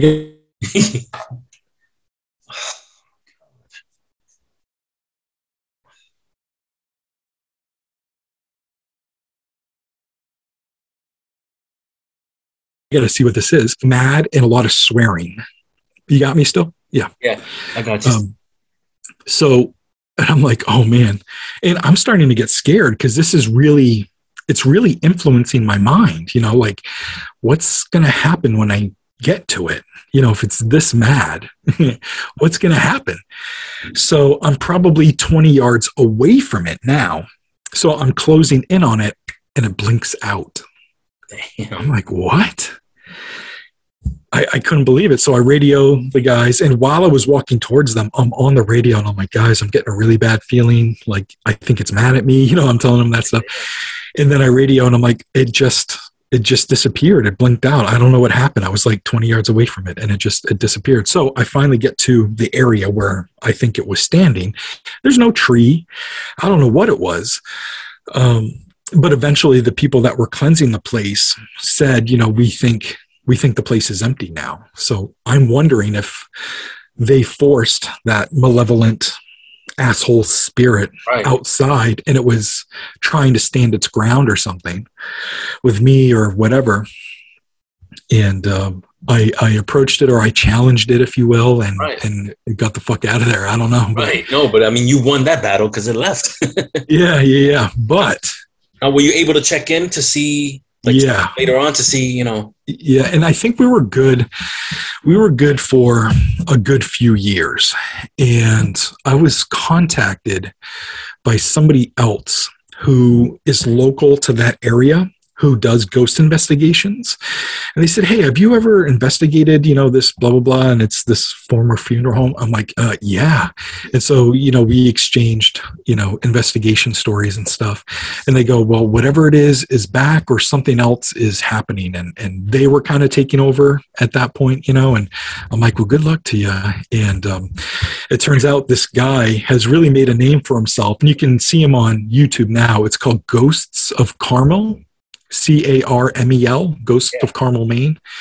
And he has tons of, like, he does a little video TV show, like a YouTube TV show of his investigations in Carmel. And he goes to that former funeral home quite a bit. And so you can see footage of stuff. Yeah, I want to see that. I'm going to check that out. Ghosts of Carmel. I'm going to write that down. Ghosts of Carmel. All right, Nomar. Let's get into, I'm going to show you something real quick. It's probably going to make you laugh. Okay. I don't know if you can see this. Oh my God. That's crazy, man. That's the actual, is that the original? That's the original. Like that's the sleeve? That's the sleeve, yeah. That's the sleeve. That's crazy, man. Did I send that to you? Yeah, you did actually. Nice. Send me this. Oh my God. That's crazy, man. Yeah. Isn't that artwork insane? Oh yeah, it's beautiful. It's beautiful. Yeah. Oh, what about this? I'll make one. Oh my God, you got everything, dude. That's crazy. Oh, shout out to DJ BizKid. Yeah.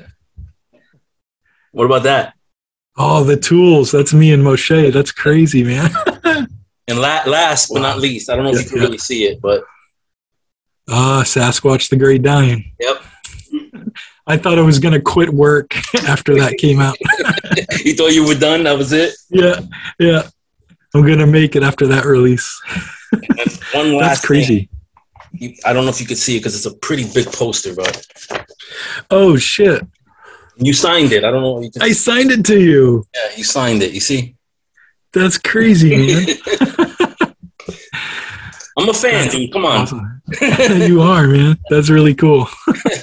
I thought to take a break from this and show you some cool stuff, man, and show the fans, out there, But in the end, I want you to send me like all your links and everything so I can put it on the, description so everybody can find your material. So let's get into your book, dude. The first one was UFOs Over Maine. Yeah. How did that come about? I mean, I know you went into the origin story of it, but how did that come about? What are your best stories in that book? Oh boy. There are some personal stories in there. Anytime I put out a book, I always include some personal stuff with it. Witnesses are so willing to be raw and genuine and share their stuff with me that I want to, be respectful and do that same thing back, and share some of my stories. So some of the stories I've already shared are in that book, but there's one of my personal favorite stories in that book is I was in Augusta, Maine. Augusta is our state capital. Right. And I had done a solo investigation of this former bakery turned into like this warehouse. And then there's living quarters above the warehouse. And I had done an investigation there one night, and it was summertime. And I ended up leaving there at like 2 a.m, something like that. And I had about an hour and a half ride home. So the owner of the place, I'm outside, he's standing up by his door, and he's like, "So you're good and everything?" He's like, "I'm dying. I got to get to bed." And I'm like, "Okay, man, I'm good. I'm almost done packing up my car." And he's like, "All right, you have a good night." He shuts the door, all the lights go off, and I get done packing my vehicle. I close the trunk and look up, and right in front of me is this weird sparkler type UFO, like a kid's sparkler, and it's, and it kind of runs down. Well, this was this weird kind of shape-shifting silver sparkling thing, and it was 20 feet above the street lights. Right. And it's just floating. It's silent, and it's maybe like this big, like basketball size, maybe a little bigger. And it's just floating above me, silently, going down the street. And it finally floats behind a building. And I just gotten done putting all my gear away. So I don't know what's, I don't have anything. I'm being human in that moment. And I'm like, what the fuck was that? Right. That's what it looked like. If somebody, a kid with a sparkler going like that, that's what it looked like, but it was silver. I'm like, what the fuck? I just had a ghost investigation. I just see a UFO. What the fuck is going on, man? This is crazy. So I get in the car and I'm blasting Grand Buffet. You remember those days? Yes. And so I'm listening to Grand Buffet and I'm going down the highway. I think I eventually turned it over to Coast to Coast. And I'm listening to Coast to Coast. And I'm on this section of highway. I'm like between towns. And it's like 15 miles between towns, something like that. So all that's on the left and right of me are trees, and there's no street lights in this section. And so it's just all highway, and it's pitch black except my car headlights. It's 2 a.m. Again, it's Maine, so there's not a lot of other cars on the road. I don't even remember seeing one. And while I'm driving, I'm probably, how far is that? I'm probably 40 miles from where I was to where I had this other encounter. So I'm driving, and from the treetops, I see now a red sparkling weird UFO go from one side of the road, and it goes like this loop and then disappears beyond the trees on the other side of the road. And it was like it was in slow motion. I just watched this thing, and it was like a red version of the silver thing I saw earlier. Almost like somebody lit an arrow on fire and shot it, you know? Yeah. But it was that weird sparkling thing. And I'm like, what the fuck? Like, you just want to rewind it. You just want to see it one more time, you know? But I see it for however long that takes while you're driving. I don't know what the fuck it was. Maybe it was mad at you. That's why it was red, because you were chasing it. Maybe, dude. Maybe. You know, there have been reports of people experiencing white-colored UFOs and having a good sense from them, and also seeing red-colored UFOs and having an ominous feeling from them, you know? And I didn't get either from either. I was just having, like, what the fuck moments. Right. And I'm just exhausted from investigating all night. See this one, and then I see another, like the same night. It was crazy, man. It was crazy. There's this thing where they have like what they call organic UFOs, where they, you know, they instead of like solid craft per se, they'll see something that looks kind of like a bug or, you know, jellyfish. Yes, like, you know, like that. Maybe that's what you saw. Maybe you saw something that was maybe an organic and nature. Yeah, it was weird. It was weird, man. And so that's from the UFOs Over Maine book. Right. But that, to getting that published was kind of and I guess to me it's an interesting story. But so it took like 6-7 years to write, and I wasn't working on it constantly. Excuse me. No, go ahead. So it took me like 6-7 years to write, and my dad was like my first editor, which is badass. And that's awesome. Yeah. So God, I'm sorry, I'm getting. Oh, don't worry about it, man. No, you're good, bro. You're good. So I had sent. Well, first of all, I didn't know how to publish a book. You know, I didn't know anything about self-publishing. I didn't know how to get a book to publishers. So I've written the book, and now I'm like, all right, now what the hell do I do? So I'm Googling that, how to publish a book, you know? And it said that, you know, some sites said you could send in manuscripts and things like that. But there are certain publishers that don't take unsolicited manuscripts. And of course, I don't have an agent or anything. So I'm like, okay, I've got to go with publishers that take unsolicited material.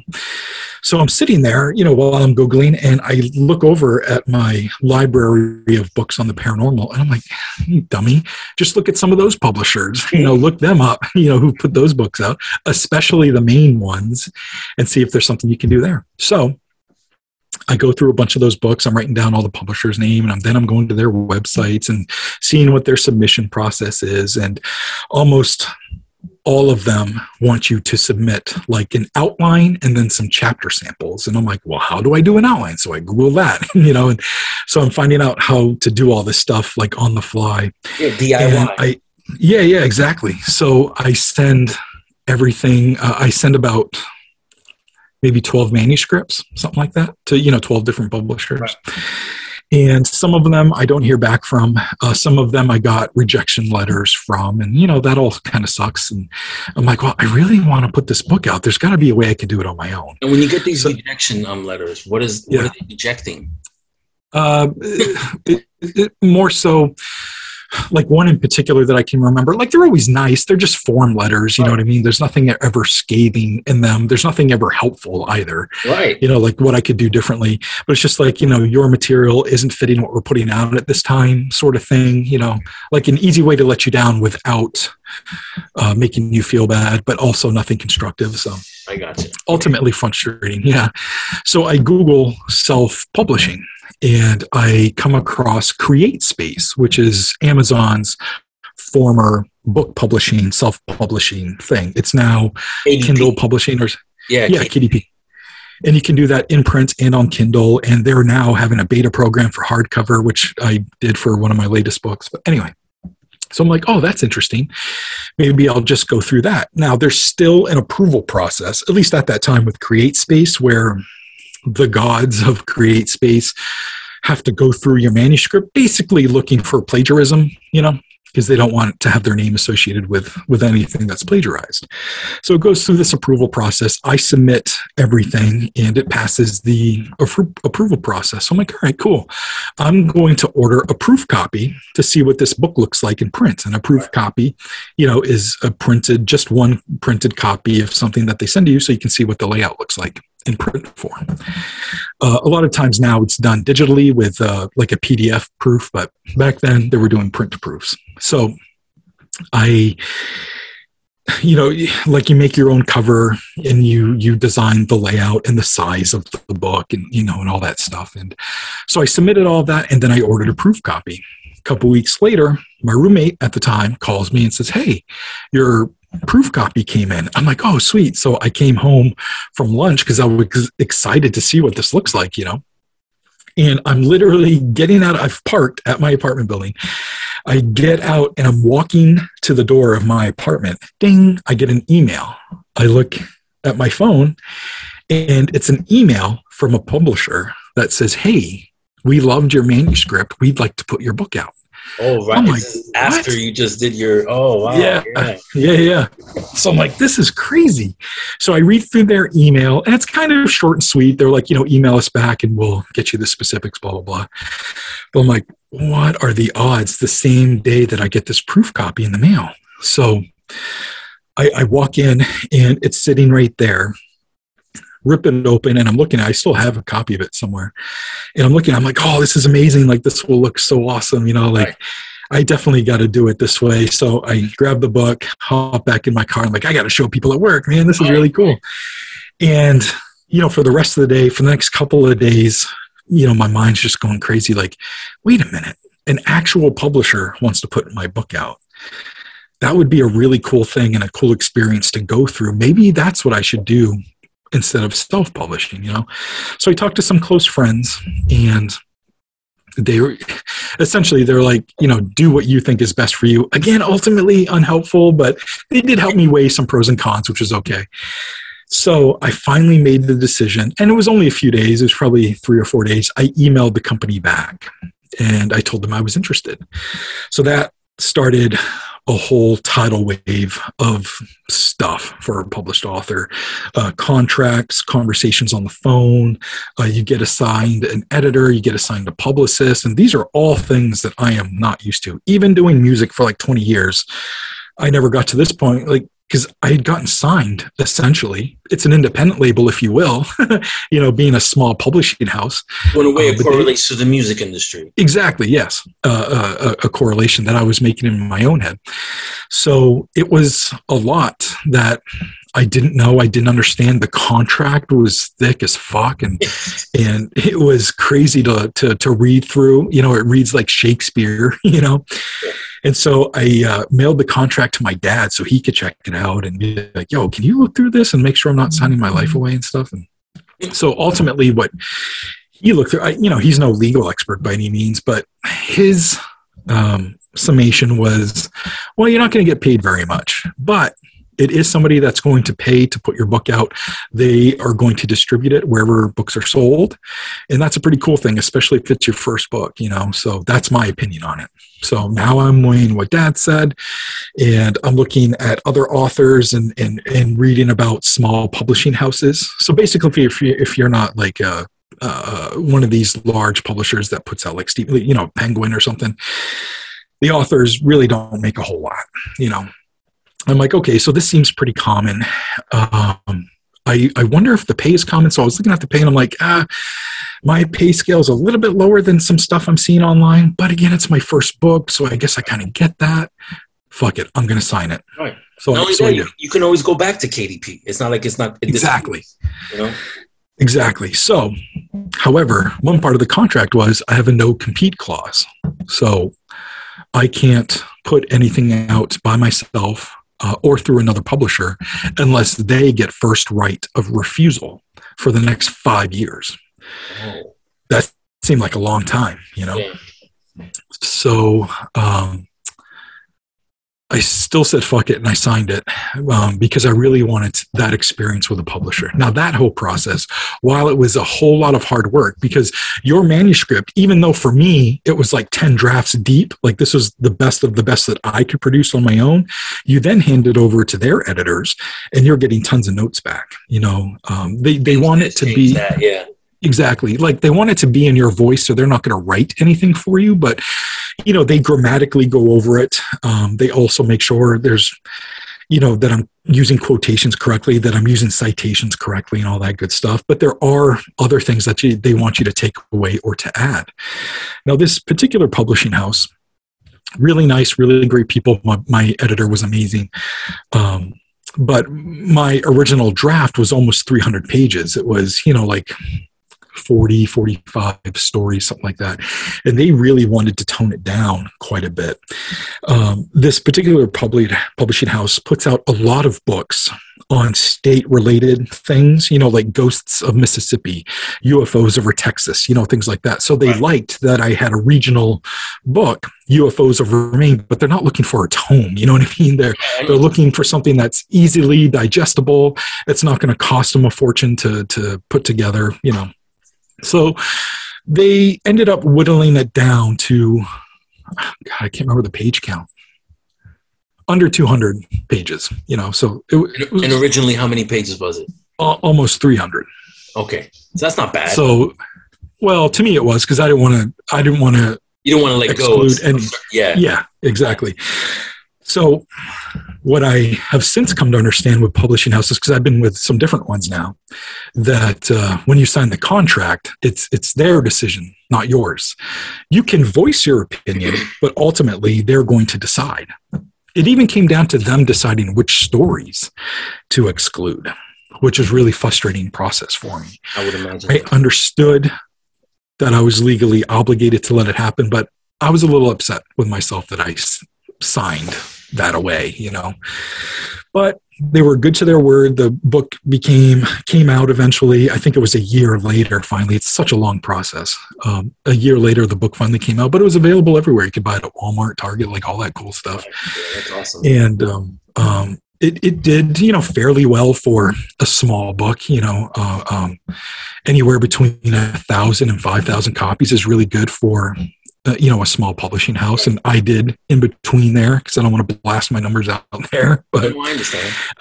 But I did in between that, and I was really excited to get another book going. So after it came out, I had been working on an additional, like a second follow-up to UFOs Over Maine, and I submitted my outline to them. I don't know, probably 6 months after the book actually came out, the first book, and they rejected it. And I was like, what? Okay. Yeah. All right. So it's not this easy. Okay, I got you. And I'm like, okay, well, what are you looking for? Because now I'm at least talking to people in the company and I can get some feedback or whatever. And they were essentially like, well, we just put this out, UFOs Over Maine. We're not going to put a part 2 out immediately, Right. But I'm like, I got all these great stories. Like, I want to put it out, Right. And they're like, well, you can't. Can you come to us with another story? So I was trying to go over like different things. I'm like, well, I got a lot of ghost stories that I know. And they're like, well, we have a lot of ghost books out right now. That's not, and our table is filled up for, October of this year. So we're not, so if you did want to put a ghost thing together, you might be looking, a year or two down the road. And I'm like, I want to get something out there sooner, So I was even pitching like these crazy Korean urban legend stories, doing the elevator game or, things like that and telling those types of true accounts. And they're like, we've never even heard of that. I mean, I guess that's interesting, but write it if you want and then submit it. And I'm like, that's a whole lot of work to do. And then, and to have them be so flippant about it. Isn't that game connected to that girl in California, Eliza Lim, that went to the hotel? Supposedly? I mean, no, but that's one of the theories, So that process wasn't going very well for me. Plus, I was and still am obsessed with UFO stories and abduction stories and all that good stuff. So I then pitched them a coloring book.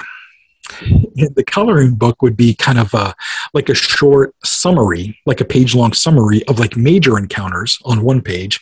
And then the next page would be coloring that encounter. So there was like Phoenix Lights, and there was some Billy Meyer stuff, and I can't remember all the other ones, but there were like 12, 15, 20 things that I had at the top of my head.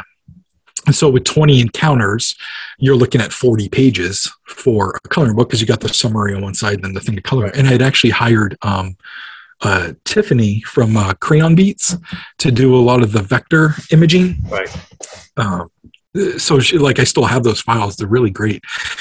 But I had submitted some of my write-ups and some of the artwork, and they're like, we're not really interested in that either, but thanks for showing it to us.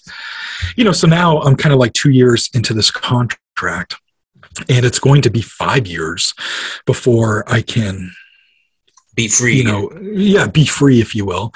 So finally, after I think it was 2.5, maybe 3 years, I submitted UFOs Over Maine 2, because I thought it had been long enough.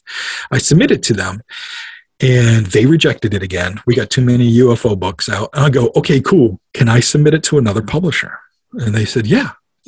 We get first right of refusal. If we don't want it, you can do what the hell you want with it. I'm like, sweet.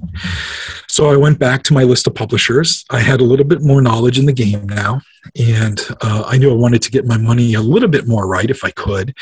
Maybe not give up so many rights creatively and even with the cover and things like that. So again, I submitted, got some rejections, didn't hear back from some, but this one company called Llewellyn Publishing, which is a bigger publishing house than this other company, Schiffer, but not as big as like a Penguin or anything. They're still a small company. They loved the manuscript and said, yes, we want to put it out.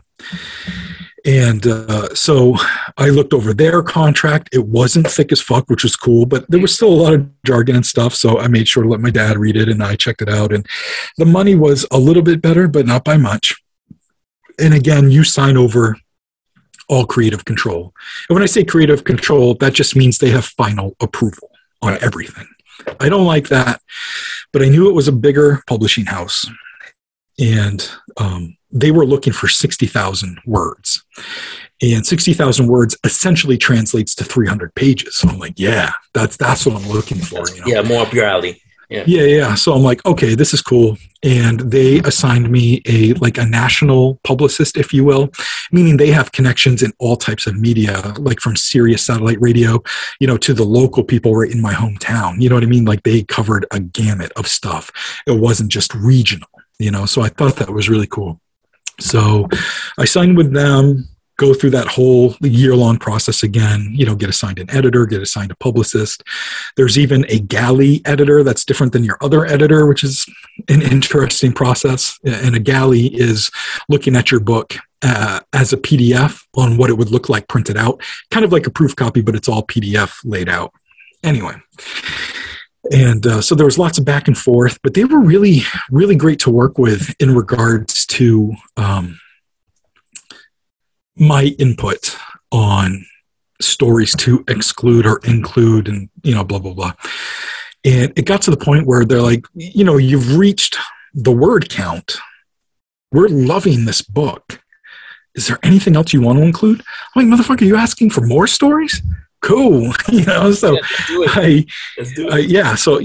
like, yeah, there's lots of them. And some of them that I excluded myself was just because I couldn't reach people to talk to, to do a full interview with, so I could get all that detail that I want. Like everything, yeah, exactly.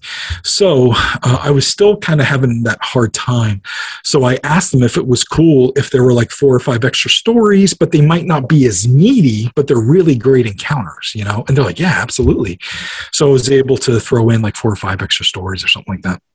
And it was a really great but exhausting process. And so they put out my book, and I don't know. It was it felt like a more fulfilling experience than my first experience with putting a book out. And again, the money was a little bit better. Like the first check I got was quicker and a lot bigger. So that felt really good, you know?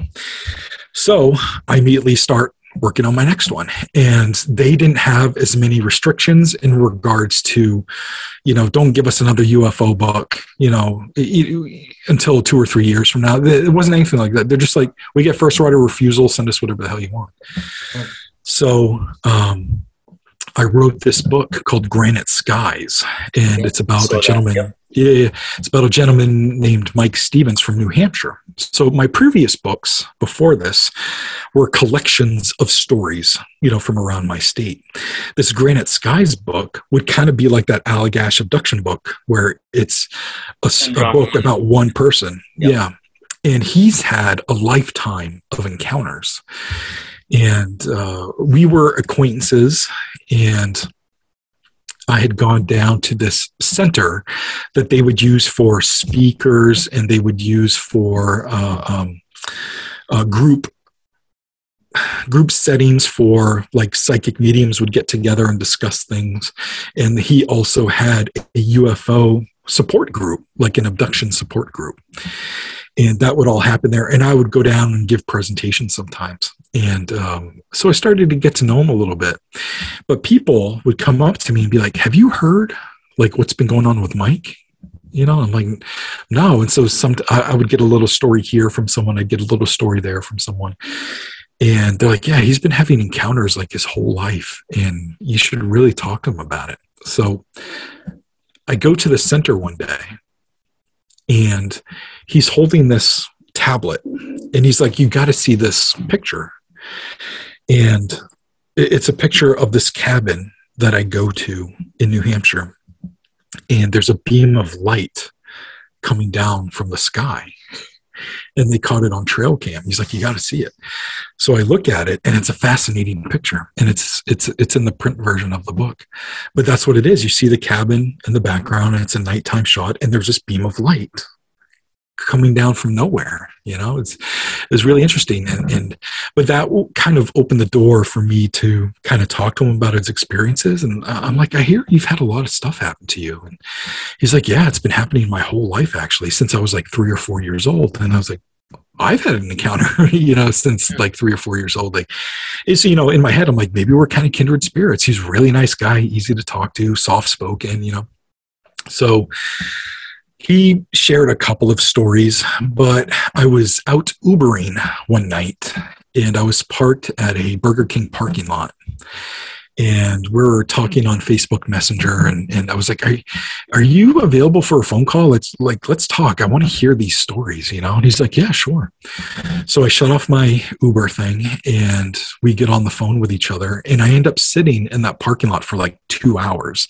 And he's telling me all these crazy encounters that have happened to him since childhood up until that very day. You know, like he has encounters all the time. And I was like, would you be interested in me writing your story, you know? And he was interested, but there were some things about his story that maybe he wasn't so comfortable sharing. So he's like, well, let's talk more about it. And I'm like, yeah, let's talk more about it. Plus, I'm always in the middle of like 3 projects. I'm like, I don't even know if I can get to it this year. You know, like I was working on a documentary at the time. Which is Otherworldly Amor, right? That's right.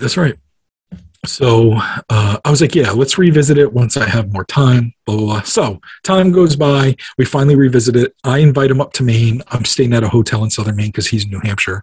And I didn't want to have him drive 4 hours, and nor did I want to drive 4 hours. So we each drove 2. And we met in southern Maine.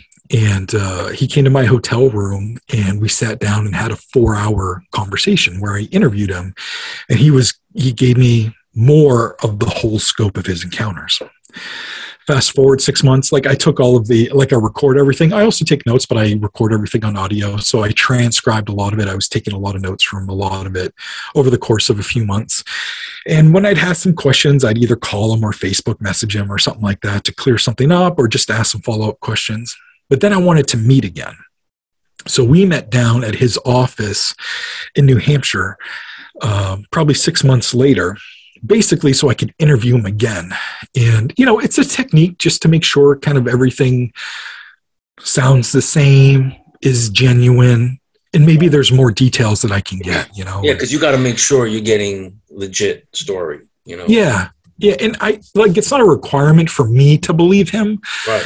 But if I can feel like he's being genuine, which I thought he was the first time too, but if I can really get that genuine feeling from him, then that's going to translate on the page, right. and come across as a genuine encounter, because that's what I want, regardless of my belief of the situation. But at the same time, you don't want it to turn out like later on you find out it's a hoax, because then it just destroys everything that you worked for. You don't want that. Yeah. And so we met again, and this interview, even though he had shared some tough information in the first one, he really got into the details, because I was like, I told him the type of book I wanted to write, where I just wanted as genuine and honest as possible. And he's like, all right, here are some other things tangentially related to these encounters. Essentially, I've suffered PTSD from these encounters. I suffer from anxiety and depression from these encounters. My life crumbled at one point from these encounters. I decided to end my life because of these encounters. And I'd like to share that in the book. And I'm like, holy fuck. All right. I will handle that as sensitively and as caring as possible. And I think that's amazing, because people do suffer trauma with these encounters. I have suffered trauma, not from these types of encounters, but the trauma is still the same. We share similar traumas. His catalyst was extraterrestrial. Mine was a shitty upbringing and a bunch of other shit we don't have to get into right now. Right. Mine was both. Fair enough. So I could really relate to him on that level. And it's really important to normalize the conversation around mental health. So it's easier to talk about somebody who's struggling. Hopefully, we're normalizing it to the point where somebody who doesn't share will start sharing, and maybe we can save a life, and that's a big deal to us. I currently, to this day, struggle with suicidal ideation, and that's a real thing for a lot of people. And so it got to the point where Mike, I would send samples of the writings that I was working on in the moment to Mike to make sure he was comfortable with everything that I was writing about him. And we were in lockstep the whole way. I wouldn't make a decision without his approval, and he thought that was really nice. And it's not something that I have to do, but I couldn't do it any other way. This was his story. And it's a sensitive story, and it's a crazy story. And I needed to make sure that he was 100% on board with everything that I was doing. And so when he finally decided to tell me the suicide story, that was really rough. That was heavy, and we cried. And the way he ultimately decided to not kill himself was because of another death that occurred. So tragedy with a life-saving moment, it was an incredible thing for him to be comfortable sharing. Right. And it's weird how the universe works. You know what I mean? Yep. Uncanny things like that happen, Yeah. And it was planned. He knew where it was going to happen. He knew how it was going to happen. He knew what he was going to do before it, to enjoy things for one last time, if you will, And it was late one night, and he was scrolling through Facebook, and he read a post about a friend of his dying, and that changed everything going forward, So now he's at the point where he's not suicidal, which is great, although he still thinks about it sometimes, because we're all normal and it's a normal thing that people do think about. He still struggles with anxiety and depression. However, there is hope where there wasn't before, and that's amazing. And through him, I have more hope than I've ever had before, you know? And that's an amazing thing. And I think I said before about people being so raw and genuine with me that I like to be raw and genuine myself. I did the same with this book. So the Granite Skies book, it's Mike's story on one layer. Right. The other layer is Mike's mental health and discussing that very genuinely and very honest and raw. And then there's a third layer that discusses my own mental health and some of my own thoughts in regards to what I was thinking, what I was doing when Mike was telling me his story, you know? So there is a third smaller layer of my own anxiety and depression and suicidal ideation and talking about therapists and, you know, some dark thoughts that I don't, you know, normally share, but I'm like, no, this is what it means to normalize. So if he's going to share, I'm going to share, you know, and it's only right. Yeah. Yeah. And he agreed, which is great. And, this book turned into something that neither of us expected it to. You know, we thought we had a pretty good UFO book. And when I say UFO book, I don't know how many people out there have read. Sometimes some of them read like textbooks and they're a fucking slog to get through. Some of them do read pretty well and they're kind of scary and kind of fun. But there's not a whole lot of them out there that talk about the aftermath or how people struggle or how you're supposed to live your fucking life by also having this life-altering thing happen. You still got to be a dad. You still got to go to work. You still, you know, have to drive the car or get coffee or whatever, but you're an experiencer that whole time, you know? Right. A lot of these books leave out the human element. Exactly. Not all, but they're few and far between. And this is what this book turned into. And Mike and I have described on podcasts that we've done together that it was almost like going to war together. Like we were bonded, you know, and that's not to dismiss what it's like being in war, but just to convey the impact that the two of us had on one another by sharing such sensitive information, you know? And so when I say Mike and I were in lockstep, that was with everything. That was with submitting it to the publisher and then what they said back to me and what we ultimately decided. So I submitted some chapter samples to my current publisher, Llewellyn, current publisher at the time. And they said, we love it. Yeah, let's put it out. And they sent me what's called a memo offer. And a memo offer is really just a small memo, and it outlines 2 or 3 things, like what your money's like, and a couple other things. And I'm like, ooh, I don't like this. You know, like my last book, it kind of did all right. You know, like, you know, there's, you can't offer a little bit more, you know? You're expected to go forward. Right. Forward, and it's not looking like that. Right. I've had jobs my whole life, so I'm kind of thinking it from that perspective, where you do a good job, and after a little while, you get a raise, and it doesn't work like that with books. You know what I mean? You got a best-selling author. All right, then you start getting some money. You know what I mean? They don't just offer more money. It's whatever the industry standard is. That's what they offer. And they're not authorized to give you anything else. Now, if you sell over 10,000, they can work with the money there a little bit to give you a little bit more over 10,000 in sales. So that's actually what they countered with. And I'm like, I ain't selling no 10,000 fucking copies. Like it might as well not even happen, you know? Right. So I talked to Mike and I was like, I don't feel right about the money, but your story is important. So if you want me to go with this offer, I'll do it. And he came back with, listen, man, you've done the hard work here. Like, get your money. If you know, because this is what I do full time. It's not like I stopped working so I can do this stuff full time. Right. So I do have to make money. You know what I mean? Like I'm not talking about a lot of money, but I got to eat and live and, you know, drive around and all. Right. So I was like, okay, so that's when I, you know, did my counter offer to Llewellyn, and they denied it. And I'm like, okay, well, at the very least, we'll keep the same money, but at least give me creative control. I have creative control over the title, the subtitle, and the cover. I'm cool with the editor, and the editor is only going to add really good things to your book because they want it to sound really good. And they'll make I'm not going to. Yeah.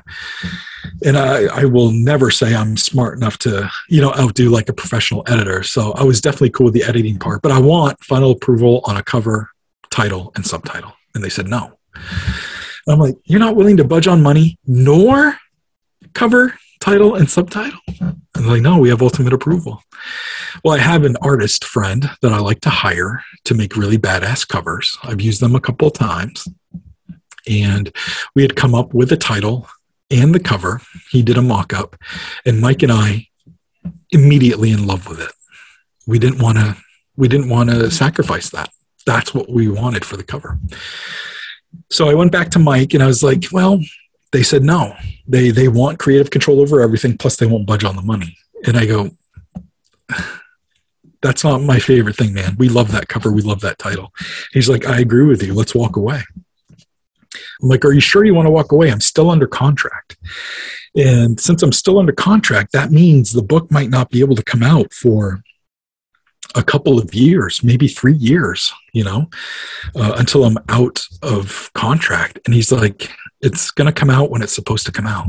Yep. I'm like, all right. That's it. All right. Just like I said, when it's time, it's time. It's time. Yeah. So I went back to them and I said no. I don't think they're used to hearing no very often. And not that I'm anything special or anything, but I think they're like, oh, people want to put out a book and that's kind of like a cool thing for regular people and blah, blah. I'm like, I do this fucking full time. Like, I need something to go my way. If it's not money, at least give me some creative control. You know what I mean? Like, I'm not an idiot. Like, I know what looks good and I know how I want my own thing to be fucking titled, You're an artist, man. Right.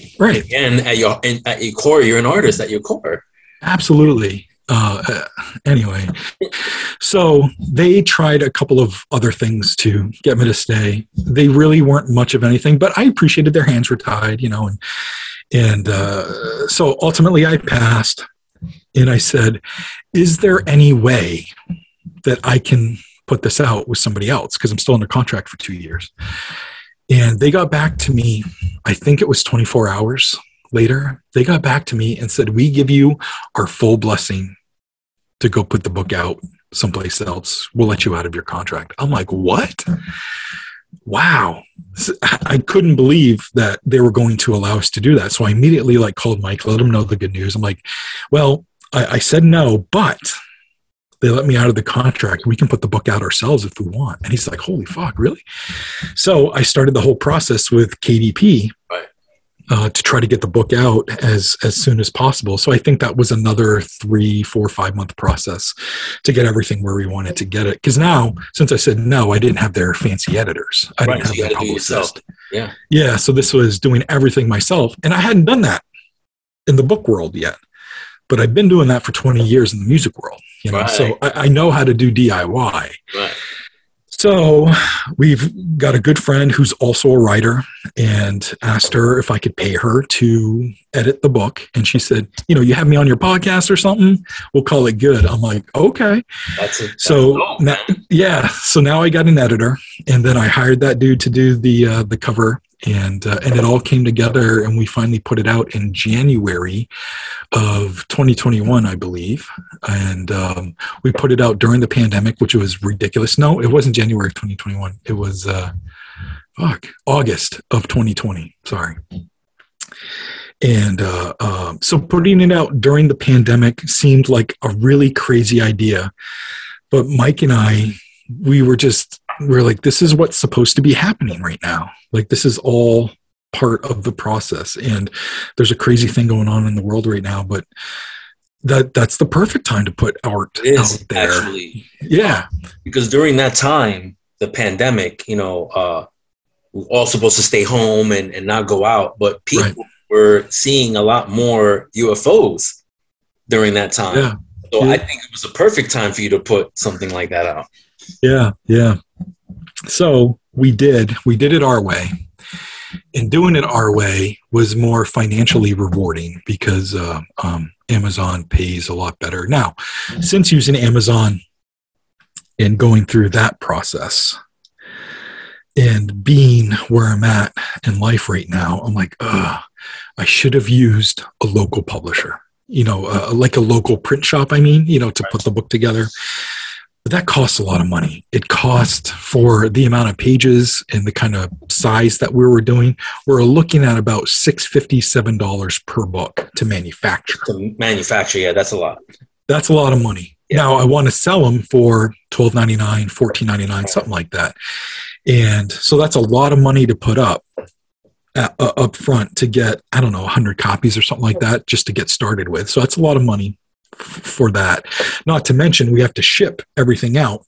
So shipping has gone up, during the pandemic, and it was already up in August. So it was costing about $3.09 per book to ship. And that was just the media mail rate. So that's $10. Yeah. So essentially we're at $10 per book. Right. That's a lot. Again, I need to live. You know what I mean? I'm like, so that, we made the decision to go through Amazon, because through Amazon, it was $3 per book and they ship it out. So there was no cost on my end. And then I can put the price point wherever I want. They keep their $3. I get the rest of the money. You know what I mean? So that's a lot better process, especially being a first-time self-publisher, So we went that way. However, going forward, I am trying to wean myself off of Amazon so I can use local people for manufacturing, local editors, like all that good stuff. And so my follow-up book to Granite Skies, which it wasn't a follow-up, it was just my next book, was a fictional horror book. And instead of going through Amazon for the publishing and distribution, I just went through them for printing, and I distributed it myself. So that was part of the weaning process. So to manufacture it, again, was right around $3 per book, but I was printing everything and sending it out myself to people. You can't buy it on Amazon. They buy it through my store, So I'm hoping the next book I do is completely free of Amazon, and I use a local manufacturer and all that good stuff and sell it through my site. Kind of a long-winded process, but it's nice to talk about. I don't have a lot of people to talk to it about. So it's cool. I mean, it's the process, and it's a learning experience, So before I wrap this up, I can't close this out without you talking about Otherworldly Amor and how that started, and just, I want people to watch it, so I don't want you to give too much away, but just, brief synopsis of what it's about. Like, how did you get it started, and all that stuff. Sure.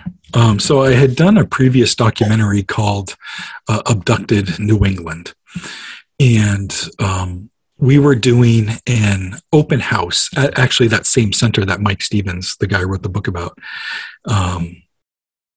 we were doing a townhouse there where we were trying to recruit people to be in this Abducted New England documentary, which is essentially about people sharing their weird UFO stories. But instead of in a book, it's in a documentary. So we had this open house. We interviewed a bunch of people. It was really cool. And before that open house, we were also putting out things on Facebook for people to message us and, tell us your stories and all that stuff. And I'd gotten a message from this woman named Shauna. And she was telling me about all these encounters her and her husband have had. And there's some stuff with missing time. There's some stuff with possible abductions. There's some stuff with possible entities. And I'm like, whoa, this is pretty crazy. They ultimately, didn't come to the open house. It's not something they were interviewed for the first documentary. So, they weren't included. But I had her information, and she had some crazy stories. So probably 5-6 months later, I followed up with her personally. And I was like, hey, I'd like to hear more about your stories.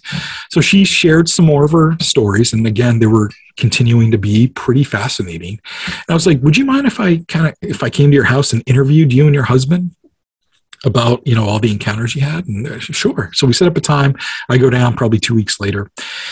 And we all end up having like a 4-hour conversation, and 2 hours into it, they're telling me all this crazy stuff that happens. 2 hours into it, they go, oh, did we talk about the photos and videos that we have? I'm like, what? You have evidence of all this stuff? And they're like, yeah.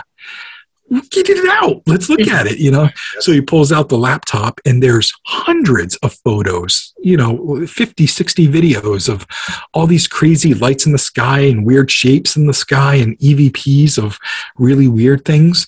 I'm like, oh my God. So, they're showing me all this stuff. Another 2 hours go by. And towards the end of it, I was like, guys, your story is incredible for a book, but it would be amazing for a documentary. Would you guys be interested in that? And they kind of hummed and hawed about it and like, let's think about it. We don't know if we want all that stuff out there. So they thought about it. We talked more in the days that followed, and they ultimately agreed. And I wanted to make sure that they were along with every part of the process. So I'd get done editing some stuff and send it to them to make sure they were cool with it. The shoot was easy. It took one day, filmed a bunch of interviews and then filmed a bunch of B-roll. But then it took me like 9 months to put it all together and edit it together to be like exactly, what I wanted it to be. The editing process is the hardest. Yeah.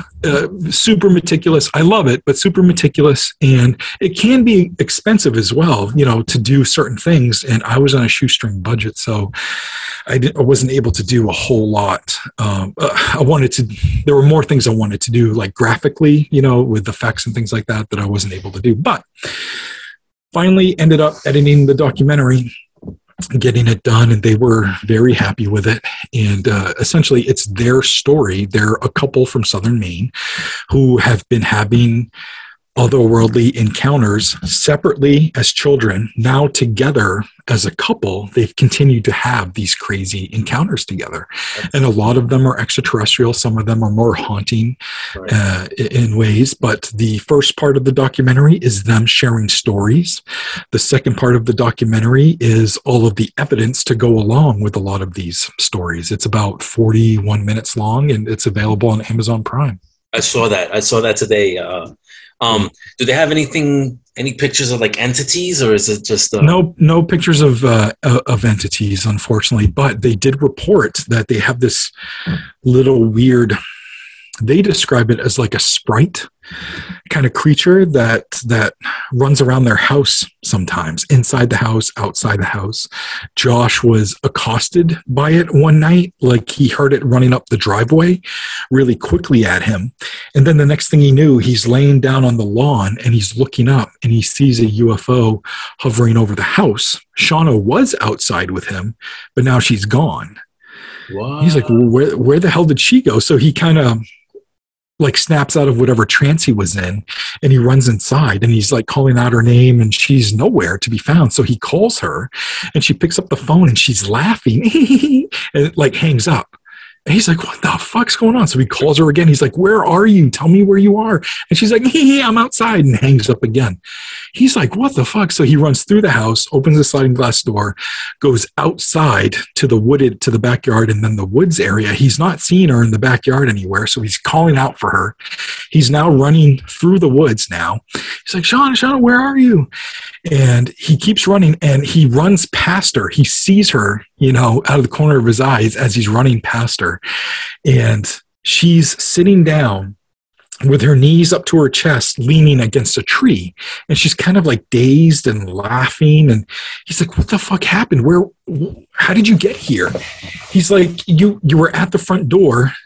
All of a sudden I'm on the grass looking at a UFO and you're 80 yards into the woods. Like, how did you get here? She's like, I don't know. And he takes her back inside. And to this day, she has no idea how she got out there, why she was acting that way. She finally kind of snapped out of it. She's like, I just remember being at the front door and then I was in the woods, and that's just one of these crazy stories that's in this documentary. That's crazy. So it's available on Amazon Prime? Yeah, and on DVD. Go to my store. The link will be below, so you can check that out if you want. And what about your previous documentary? Previous documentary now, Amazon are a bunch of bitches. So they sent an email to all filmmakers who are through their video process that they are taking away nonfiction documentaries that are under feature length time.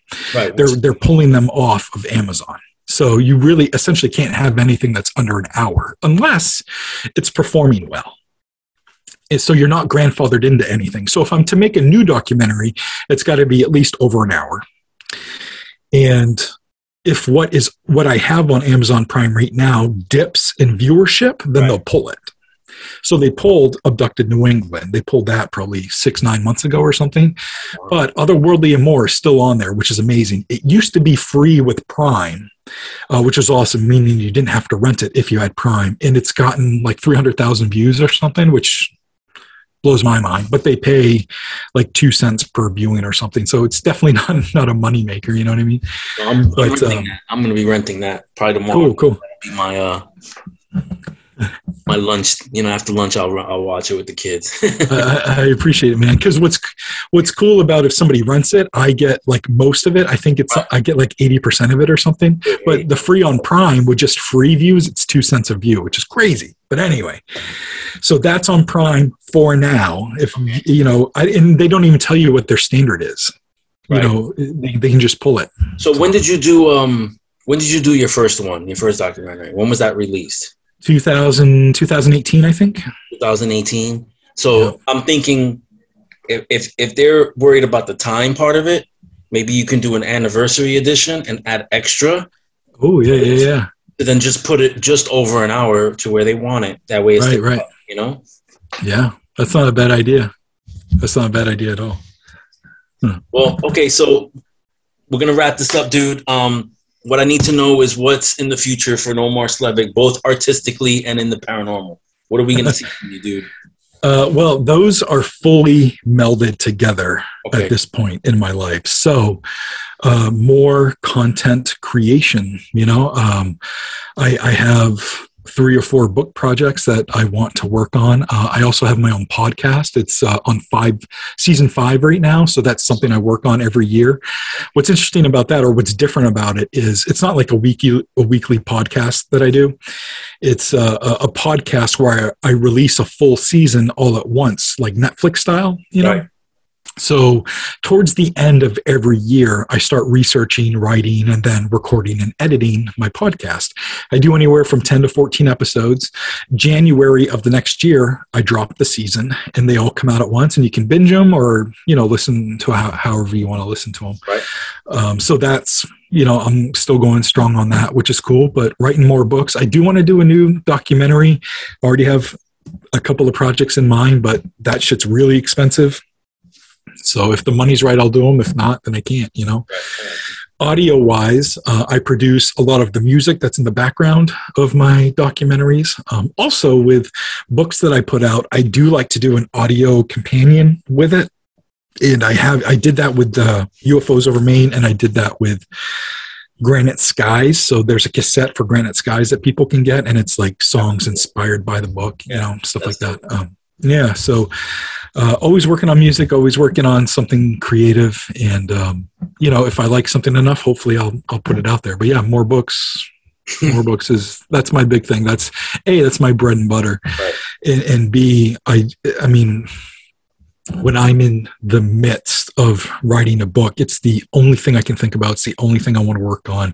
Everything else is dumb. It's you're just right in it, and I can't stop until it's done, so it's working on it every day. It's certainly come a long way from UFOs Over Maine, where I'm like, I'll work on it. Okay, I'll do a little, and now it's this laser focus, Right. Well, you found your niche and your passion, you know what I mean? Yeah.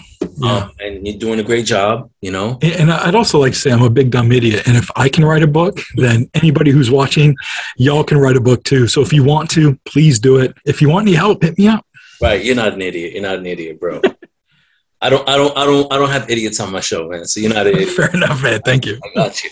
Well, thank you, man. I really appreciate you. I've known you for a long time, often I've had conversations throughout the years, but But I mean, I was taken back when I found out that you went that route to the paranormal, investigation route.